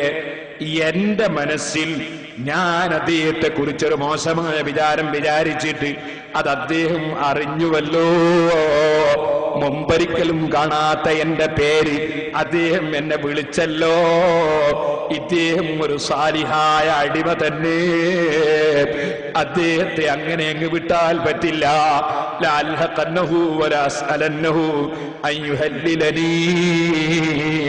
എനിക്കൊന്ന് അദ്ദേഹത്തെ കണ്ടിട്ട് ഒന്ന് പൊരുത്തപ്പെടിച്ചിട്ടല്ലാതെ എന്റെ മനസ്സിന് സമാധാനമില്ല. ഞാൻ അദ്ദേഹത്തിന്റെ പിന്നാലെ അങ്ങ് ഓടി. ഞാൻ ഓടിപ്പോകുമ്പോഴേക്ക് അദ്ദേഹം എന്നിൽ നിന്ന് മറിഞ്ഞുപോയി കാണുന്നില്ല. പിന്നീട് ഞാനതാ വാഖിസയിൽ ഇറങ്ങിയപ്പോ, വാഖിസ എന്ന സ്ഥലത്ത് ഞാൻ പോയി ഇറങ്ങിയപ്പോ അവിടെ വെച്ച് അദ്ദേഹം നിസ്കരിക്കുന്നുണ്ട്. ഇദാ ബിഹി യുസല്ലി വഅഅദാഉഹു തൽതരിബു വദുമൂഉഹു തജ്രി. മുസ്ലിമീങ്ങളെ, എന്റെയും നിങ്ങളെയും നിസ്കാരമല്ല കേട്ടോ. ആ മഹാനായ ചെറുപ്പക്കാരൻ നിസ്കരിക്കുന്നു. അദ്ദേഹത്തിന് നിസ്കരിക്കുമ്പോൾ വിറയൽ കൊള്ളുന്നു. അല്ലാഹുവിന്റെ മുമ്പിൽ എഴുന്നേറ്റ് അദ്ദേഹത്തിന് വിറക്കുന്നു. കണ്ണിലൂടെ വെള്ളമത മുറിഞ്ഞു വീഴുന്നു. ഞാൻ സമീപത്ത് ചെന്നപ്പോ, ഞാൻ അങ്ങ് അടുത്ത് ചെന്നപ്പോ എനിക്ക് മനസ്സിലായി, ഞാൻ അതാ നേരത്തെ ഖാദിസിയയിൽ വെച്ച് കണ്ട് തെറ്റായ ധാരണ വെച്ചുപോയ മഹാനാണിത്. ഞാനങ്ങ് അടുത്തേക്ക് ചെല്ലുമ്പോ, ഞാൻ അടുത്ത് ചെന്ന് അദ്ദേഹത്തോട് പൊരുത്തപ്പെടിക്കാൻ വേണ്ടി ഞാനങ്ങ് അടുത്തോട്ട് ചെന്നപ്പോ, ഞാനിങ്ങനെ നിസ്കാരം കഴിയുന്നത് വരെ കാത്തവിടെ ഇരുന്നു. നിസ്കാരം കഴിയുന്നത് വരെ കാത്തിങ്ങനെ ഇരുന്നു. ഞാൻ അദ്ദേഹത്തിന്റെ സമീപത്തേക്ക് അങ്ങ് ചെല്ലുമ്പോ അദ്ദേഹം ഖുർആനിൽ നിന്ന് ഓതുകയാണ് എന്നെ വിളിച്ചുകൊണ്ട്. യാ ശഖീഖ്, യാ ശഖീഖ് ഇഖ്റ വഇന്നീ ലഗഫാറുൻ ലിമൻ താബ വആമന വഅമില സാലിഹൻ സുമ്മ ഇഹ്തദാ. ശഖീഖേ, നീ ഓതിക്കോ, ഖുർആനിൽ നിന്ന് ഓതിക്കോ. വഇന്നീ ലഗഫാറുൻ ലിമൻ താബ. അല്ലാഹു പറയുന്നു, ഞാൻ പാപം ചെയ്തു പോയിട്ട് മനസ്സുകൊണ്ട് ഖേദിച്ച് മടങ്ങുന്നവന് ധാരാളം പൊറുക്കുന്ന രാജാവാണ്. വിശ്വസിച്ചവന് പൊറുക്കുന്ന രാജാവാണ്. വഅമില സാലിഹാ, സൽക്കർമ്മം ചെയ്തവന് പൊറുക്കുന്ന രാജാവാണ്. സുമ്മ ഇഹ്തദാ, പിന്നെയും വഴികേടിലേക്ക് അവൻ നീങ്ങിയിട്ടില്ല, പിന്നെയും പിഴവിലേക്ക് നീങ്ങിയിട്ടില്ല.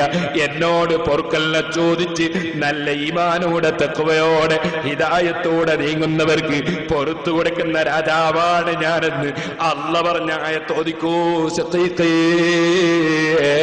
മനസ്സിന്റെ ഉള്ളിൽ ഖേദിച്ചു വന്നപ്പോ അത് മനസ്സിലാക്കിയിട്ട് അങ്ങ് ഓതുകയാണ്. കുപ്പിയകത്തുള്ള വസ്തുവിനെ പോലെ കാണും ഞാൻ നിങ്ങളെ കൽബകം എന്നോവർ. അമ്പിയാക്കൾ ഔലിയാക്കൾക്ക് അല്ലാഹു കൊടുക്കുന്ന സമ്മാനമല്ലേ സഹോദരന്മാരെ? അത് സഹീഹുൽ ബുഖാരിയിൽ തന്നെ നിങ്ങൾ കണ്ടില്ലേ? ഇന്നീ ലാ യഖ്ഫാ അലയ്യ സലാത്തുക്കും വലാ ഖുസൂക്കും. അല്ലാഹുവിന്റെ റസൂലിന്റെ പിന്നിൽ നിന്ന് നിസ്കരിക്കുന്ന ചില സഹാബികള് അവരെ കൈയും കാലുമൊക്കെ അനാവശ്യമായി ചലിച്ചപ്പോൾ, അനങ്ങിയപ്പോൾ, അവരിൽ ചിലരുടെ മനസ്സിൽ നിസ്കാരമല്ലാത്ത ചില ചിന്ത വന്നപ്പോൾ മുന്നിൽ നിന്ന് നിസ്കരിക്കുന്ന നബി സല്ലല്ലാഹു അലൈഹി വസല്ലം നിസ്കാരത്തിന് ശേഷം പറഞ്ഞില്ലേ, നിങ്ങളുടെ നിസ്കാരം, നിങ്ങളുടെ നിസ്കാരത്തിലുള്ള ചലനങ്ങളും നിങ്ങളുടെ നിസ്കാരത്തിലുള്ള ഭയഭക്തിയും നിങ്ങളുടെ മനസ്സിലുള്ള ഭയഭക്തിയും നിങ്ങളുടെ ശരീരം കൊണ്ടുള്ള ഭക്തിയുമൊക്കെ എനിക്ക് നന്നായി അറിയാം. ഇന്നീല അറാക്കും മിൻ വറാഇ. ഞാൻ മുന്നിലേക്ക് നോക്കി നിസ്കരിക്കുന്ന സമയത്ത് പിന്നിൽ നിൽക്കുന്ന നിങ്ങളെ മനസ്സിലുള്ള കാര്യം വരെ ഞാൻ കാണുന്നുണ്ട് സഹാബികളെ. അമ്പിയാക്കൾ ഔലിയാക്കൾക്ക് അല്ലാഹു കൊടുക്കുന്ന കാഴ്ചയും അറിവും അതവർക്ക് അല്ലാഹു കൊടുക്കുന്ന വലിയ സമ്മാനങ്ങളല്ലേ. ആ സമ്മാനങ്ങൾ മുഅ്ജിസത്തുകളും കറാമത്തും ലഭിക്കുന്നത് ഭക്തിയോടെ നിസ്കരിക്കുന്നവർക്കും ഈമാൻ തഖ്വയിൽ മുറിഞ്ഞവർക്കുമല്ലേ. മഹാനായ ഇമാം ശഖീഖുൽ ബൽഖി തങ്ങളോട് മനസ്സിൽ വേണ്ടാത്തത് വിചാരിച്ചപ്പോ അത് തിരുത്താനുള്ള ആയത്ത് ഓതി കൊടുത്തു. ശേഷം തൗബ ചെയ്തപ്പോ, പൊരുത്തപ്പെടിക്കാൻ വേണ്ടി വന്നപ്പോ, തൗബ ചെയ്തവന് പൊറത്തു കൊടുക്കുന്ന രാജാവാണ് അല്ലാഹു എന്ന് അറിയിക്കുന്ന ആയത്ത് ഓതി കൊടുത്തു. ആരോടും ഔലിയാക്കൾക്ക് വിദ്വേഷമില്ല, ആരോടും വെറുപ്പില്ല.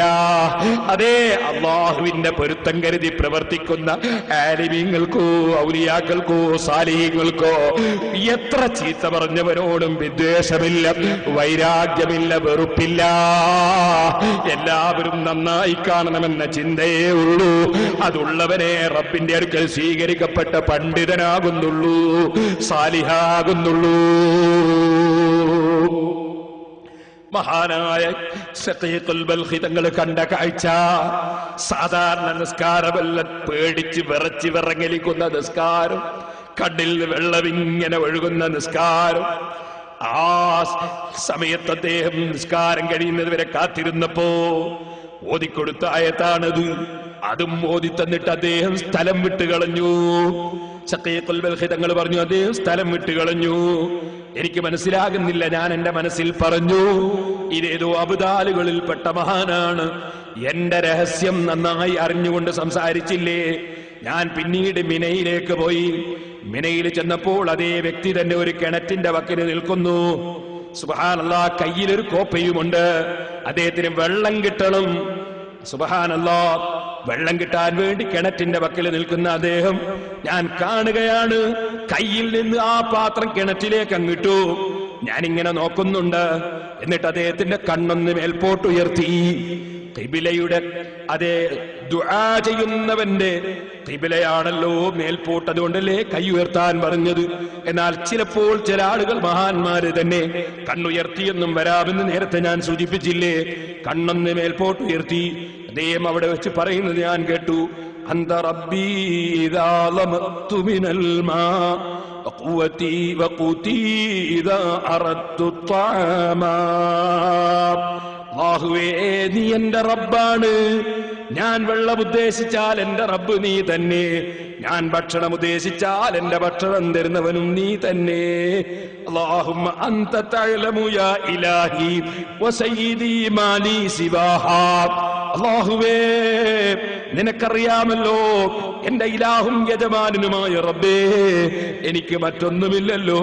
ഫലാ തുദിംനി ഇയാഹാ, എനിക്കത് നീ ഇല്ലാതെയാക്കല്ല അല്ലാഹ്. ഈ ഒരു ദുആയും നടത്തി അവിടെ നിൽക്കുകയാണ്.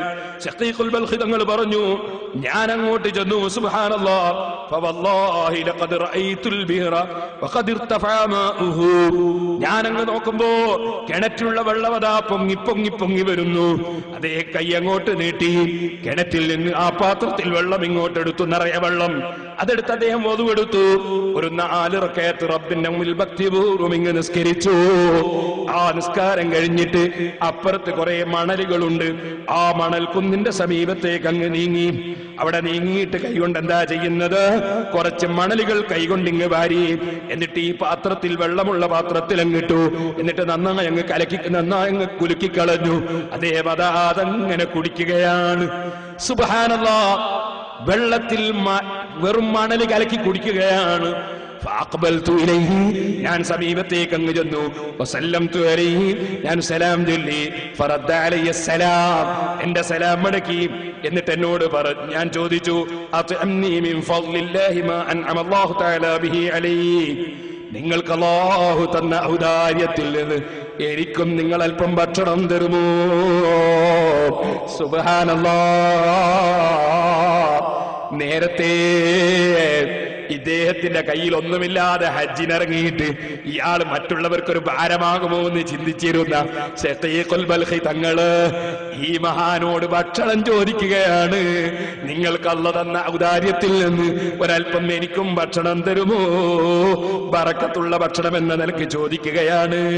ബഹുമാനപ്പെട്ടവര് പറഞ്ഞു, ഞാനതങ്ങ് ചോദിച്ചപ്പോൾ എന്നോട് പറഞ്ഞു, യാ ശഖീഖേ ലം തസൽ നിഅമത്തുല്ലാഹി അലൈനാ ളാഹിറതൻ വബാതിന. പടച്ചവന്റെ അനുഗ്രഹം ബാഹ്യമായും ആന്തരികമായും നമുക്ക് കിട്ടിക്കൊണ്ടിരിക്കുകയാണ്. ശഖീഖേ ഫഅഹ്സിൻ വന്നക ബിറബ്ബിക. അതുകൊണ്ട് നീ ഒരു കാര്യം ചെയ്തോ ശഖീഖേ, നിന്റെ റബ്ബിനെ സംബന്ധിച്ച് അല്ലാഹുവിനെ പറ്റി നീ നല്ലത് മാത്രം വിചാരിച്ചോ എന്ന് പറഞ്ഞിട്ട് ആ പാത്രം എന്റെ കയ്യിലേക്ക് ഇങ്ങ് തന്നു. ഞാൻ അതിൽ നിന്ന് ബഹുമാനപ്പെട്ടവര് കുടിച്ചതുപോലെ ഞാനും അങ്ങ് കുടിച്ചു നോക്കുമ്പോ എന്തൊരു മധുരമാണ്, എന്തൊരു തരിയാണ്, ഗ്ലാസ് തരിപ്പായസമാണ്. ഞാനതങ്ങ് കുടിച്ചു. കുടിച്ചപ്പോൾ ഫവല്ലാഹി മാ ശരിബ്തു ഖത്തു അലദ്ദ മിൻഹു വലാ അത്യബ മിൻഹു റീഹാ. അതിനേക്കാൾ സുഗന്ധമുള്ളതോ അതിനേക്കാൾ ലദ്ദത്തുള്ളതോ രുചിയുള്ളതോ എന്റെ ജീവിതത്തിൽ ഞാൻ കുടിച്ചിട്ടില്ല. നന്നായി കുടിച്ചു. ഞാൻ അവിടെ തന്നെ അങ്ങ് താമസിച്ചു കുറെ ദിവസത്തേക്ക്. പിന്നെ എനിക്ക് പാനീയം വേണ്ട, ഭക്ഷണം വേണ്ട. പിന്നെ ഞാൻ അദ്ദേഹത്തെ കാണുന്നത് മക്കയിൽ കടന്നതിന് ശേഷമാണ്.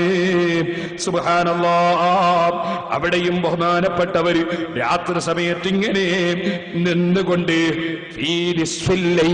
രാത്രി പകുതിയായ സമയത്ത് യുസല്ലി ബിഖുശൂഇൻ വഅനീനിൻ വബുകാ.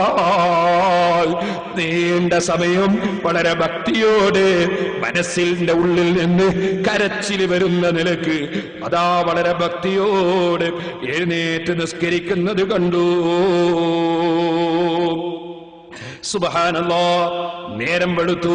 മഹാനവറുകൾ നിസ്കരിച്ച സ്ഥലത്ത് തന്നെ ഇരുന്നിങ്ങനെ തസ്ബീഹ് ചൊല്ലുകയാണ്. നിസ്കാരം കഴിഞ്ഞു. പിന്നീട് അദ്ദേഹം അതാ തവാഫ് ചെയ്യുകയാണ്. ഞാൻ അദ്ദേഹത്തിന്റെ രൂപങ്ങളും ഭാവങ്ങളും ഒക്കെ ഞാൻ നോക്കി. ഒരുപാട് ആളുകൾ അദ്ദേഹത്തെ വന്ന് സമീപിക്കുന്നുണ്ട്. പലരും വന്ന് പല സംഗതികളും പറയുന്നുണ്ട്. ഞാൻ നേരത്തെ കണ്ടതുപോലെയല്ല. ആളുകൾക്കൊക്കെ മൂപ്പരിങ്ങോട്ട് വേണമെന്ന നിലവാരമാണ്. മൂപ്പരാരിലേക്കും അങ്ങോട്ട് ആശ്രയിക്കുന്നില്ല. എല്ലാവരും അദ്ദേഹത്തിന്റെ അടുക്കൽ വന്ന് കാര്യം പറയുകയാണ്. അങ്ങനെ ജനങ്ങളൊക്കെ വന്ന് കാര്യം പറയുന്നതൊക്കെ കണ്ടപ്പോ ഞാൻ മറ്റുള്ളവരോട് ചോദിച്ചു, ഇതാരാണ്? വ്യക്തിയെ മനസ്സിലായില്ലല്ലോ. അപ്പോഴാണ് എനിക്ക് മറുപടി കിട്ടുന്നത്, അതാ Musa bin Jafar bin Muhammad bin Ali bin Husain bin Ali bin Abi Talib റളിയല്ലാഹു അൻഹു. ഇത് അലി ബിൻ അബീ ത്വാലിബ് റളിയല്ലാഹു അൻഹുവിന്റെ മകൻ, ഫാത്തിമ ബീവി റളിയല്ലാഹു അൻഹുവിന്റെ മകൻ, അലി ബിൻ ഹസൻ റളിയല്ലാഹു അൻഹുവിന്റെ മകൻ, മുഹമ്മദ് റളിയല്ലാഹു അൻഹുവിന്റെ മകൻ, ജഅഫർ റളിയല്ലാഹു അൻഹുവിന്റെ മകൻ, മൂസൽ കാദിം റളിയല്ലാഹു അൻഹു എന്ന് പറയുന്ന തങ്ങൾ കുട്ടിയാണ്. അഹ്ലു ബൈത്തിൽപ്പെട്ട ആളാണ്. അല്ലാഹുവിന്റെ അടുക്കൽ വലിയ സ്ഥാനമുള്ള വ്യക്തിയാണ്. ഞാനിത് കണ്ടപ്പോൾ അത്ഭുതപ്പെട്ടു പോയി. ഓ സഹോദരന്മാരെ, എത്ര വലിയ മഹാനാണെങ്കിലും, എത്ര ബഹുമാനമുള്ള കുടുംബത്തിലാണെങ്കിലും, അല്ലാഹുവിന്റെ റസൂലിന്റെ സന്താന പരമ്പരയിൽ തന്നെ പെട്ടവരാണെങ്കിലും, നിസ്കാര സമയത്ത് അവരുടെ ഭക്തി എത്രയാണ്, നിസ്കാര സമയത്ത് അവരുടെ രീതി എത്രയാണ്, അതിനനുസരിച്ച് തന്നെ അല്ലാഹു ജല്ല ജലാലുഹു അവർക്ക് ഒരുപാട് മഹത്വങ്ങളും ഒരുപാട് കറാമത്തുകളും കൊടുത്തത് ധാരാളമായി നമ്മൾ കാണുന്നു. അതുകൊണ്ട് നല്ല ഭക്തിയോടുകൂടെ ആയിരിക്കണം നമ്മുടെ നിസ്കാരമെന്ന് ആവർത്തിച്ച് നിങ്ങളോട് ഉണർത്തി ഞാൻ എന്റെ വാക്കുകൾ അവസാനിപ്പിക്കട്ടെ. അർഹമുർ റഹീമീനായ റബ്ബേ, ഞങ്ങളെ മജ്ലിസ് നീ ദുആക്ക് ഇജാബത്തുള്ള മജ്ലിസാക്കണം റഹ്മാനേ. ഞങ്ങളെ വാക്കുകളും പ്രവൃത്തികളുമെല്ലാം നിന്റെ പൊരുത്തത്തിലാക്കണം റഹ്മാനേ. എന്റെ ചെറുപ്പക്കാർക്ക് എഴുന്നേറ്റ് നിൽക്കണം. നമുക്ക് അല്ലാഹുവിനോട് ദുആ ചെയ്ത് പിരിയണം. അല്ലാഹുവേ, ഞങ്ങളെ മജ്ലിസുകൾ മുഴുവനും നീ പൊരുത്തപ്പെട്ട ആഖിറത്തിൽ ഉപകരിക്കുന്ന ഞങ്ങളിൽ നിന്ന് സ്വീകരിക്കുന്ന മജ്ലിസുകളാക്കണം റഹ്മാനേ. അല്ലാഹുവേ, ഞങ്ങളെ എല്ലാ നിസ്കാരങ്ങളും എല്ലാ അമലുകളും നീ പൊരുത്തപ്പെട്ടതും നീ സ്വീകരിക്കുന്നതുമാക്കണം റഹ്മാനേ. മഹാന്മാരായ ആളുകൾ, അവരിൽ പല ദർജക്കാരുണ്ട്. നിസ്കരിക്കുന്ന സമയത്ത് ഒരു വിഷയവും അറിയാത്തവരുണ്ട്. നമുക്കൊന്നും അത് കഴിയുന്ന വിഷയമല്ല. സുബ്ഹാനല്ലാഹ്, അംർ ഇബ്നു ദർറൂദ് എന്നൊരു പണ്ഡിതൻ ഇമാം ഗസാലി റളിയല്ലാഹു അൻഹു രേഖപ്പെടുത്തുകയാണ്, വലിയ ഇബാദത്തിൽ മുഴുകിയ ആളാണ്.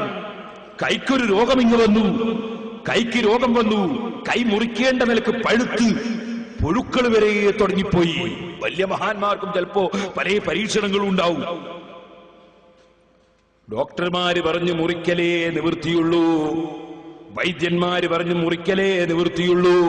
ഇന്നത്തതുപോലെ ബോധം കെടുത്തി ഓപ്പറേഷൻ ചെയ്യുന്ന കാലമല്ലല്ലോ. വൈദ്യന്മാര് പറഞ്ഞു നിങ്ങളെ കയ്യും കാലും ഒക്കെ പിടിച്ച് കെട്ടിയിട്ടതിന് ശേഷം ഞങ്ങൾ ആ കൈ മുറിച്ചെടുക്കാം, അല്ലെങ്കിൽ പഴുപ്പ് ശരീരത്തിലേക്ക് മുഴുവൻ കയറും. ബഹുമാനപ്പെട്ടവര് പറഞ്ഞു വേണ്ടല്ല, എന്റെ കയ്യും കാലും പിടിച്ചു കെട്ടേണ്ടതില്ല. വലാകിൻ ഇദാ ശറഅതു ഫിസ്സലാത്തി ഫഖ്തഉഹാ ഹീനൈദിൻ. ഞാൻ എന്റെ റബ്ബുമായി സംഭാഷണം നടത്തുന്ന നിസ്കാരം, ആ നിസ്കാരത്തിൽ ഞാനങ്ങ് തുടങ്ങിയാൽ നിങ്ങൾ എന്റെ കൈ മുറിച്ചു മാറ്റിക്കോളൂ, ഞാൻ അറിയുകയില്ല, ബോധം കെടുത്തേണ്ടതില്ല, ഇതിനെ പിടിച്ചു കെട്ടേണ്ടതില്ല. ഞാൻ നിസ്കരിക്കുന്ന സമയത്ത് എന്റെ കൈ നിങ്ങൾ മുറിച്ചോളൂ, ഞാൻ അറിയുകയില്ല. മഹാനായ അംർ ഇബ്നു ദർറൂദ് റളിയല്ലാഹു അൻഹു, ഇമാം ഗസാലി റളിയല്ലാഹു അൻഹു പറയാണ്, ഫലമ്മാ ദഖല ഫിസ്സലാത്തി ഖതഅത് യദുഹു വലം യശ്ഉർ ബിദാലിക. നിസ്കാരത്തിൽ കടന്നപ്പോ അദ്ദേഹത്തിന്റെ കൈ പഴുത്ത് വേദനിക്കുന്ന കൈ അതാ വൈദ്യന്മാര് വന്ന് ശരിക്ക് മുറിച്ചങ്ങെടുത്തു. നിസ്കാരം കഴിയുന്നത് വരെ അംർ ഇബ്നു ദർറൂദ് റളിയല്ലാഹു അൻഹു കൈ മുറിച്ച വിവരം അറിഞ്ഞില്ല. അല്ലാഹുവിൽ ഖൽബ് ശരിക്കങ്ങ് ലയിച്ചപ്പോ അതാ കൈ മുറിഞ്ഞതറിഞ്ഞില്ല. അത് തന്നെയല്ലേ സഹോദരന്മാരെ ഖുർആൻ നമുക്ക് ചൂണ്ടിക്കാണിച്ചതും. യൂസുഫ് നബി അലൈഹിസ്സലാമിന്റെ ഭംഗിയിൽ ആകൃഷ്ടരായപ്പോ ആ ആകൃഷ്ടരായ സ്ത്രീകൾ അവരാപ്പിൾ മുറിക്കുന്ന സമയത്ത് കൈ മുറിച്ചപ്പോൾ വിവരമറിഞ്ഞില്ല. ആപ്പിളിന്റെ കൂടെ കൈയും കൂടി മുറിച്ചുപോയി. ആ ഭംഗിയിൽ ലയിച്ചു പോയതാണ്. അല്ലാഹുവിനെ കാണുന്ന നിലക്ക് അല്ലാഹുവിനെ പ്രിയം വെച്ച് അവരോട് നടത്തുന്ന സംഭാഷണത്തിൽ ശരിക്കും അങ്ങ് അതാ അറിഞ്ഞു മുറിഞ്ഞു പോയപ്പോൾ വിവരമറിഞ്ഞില്ല. അത്തരക്കാരും അല്ലാഹുവിന്റെ ആരിഫീകളിൽ ഉണ്ട് കേട്ടോ.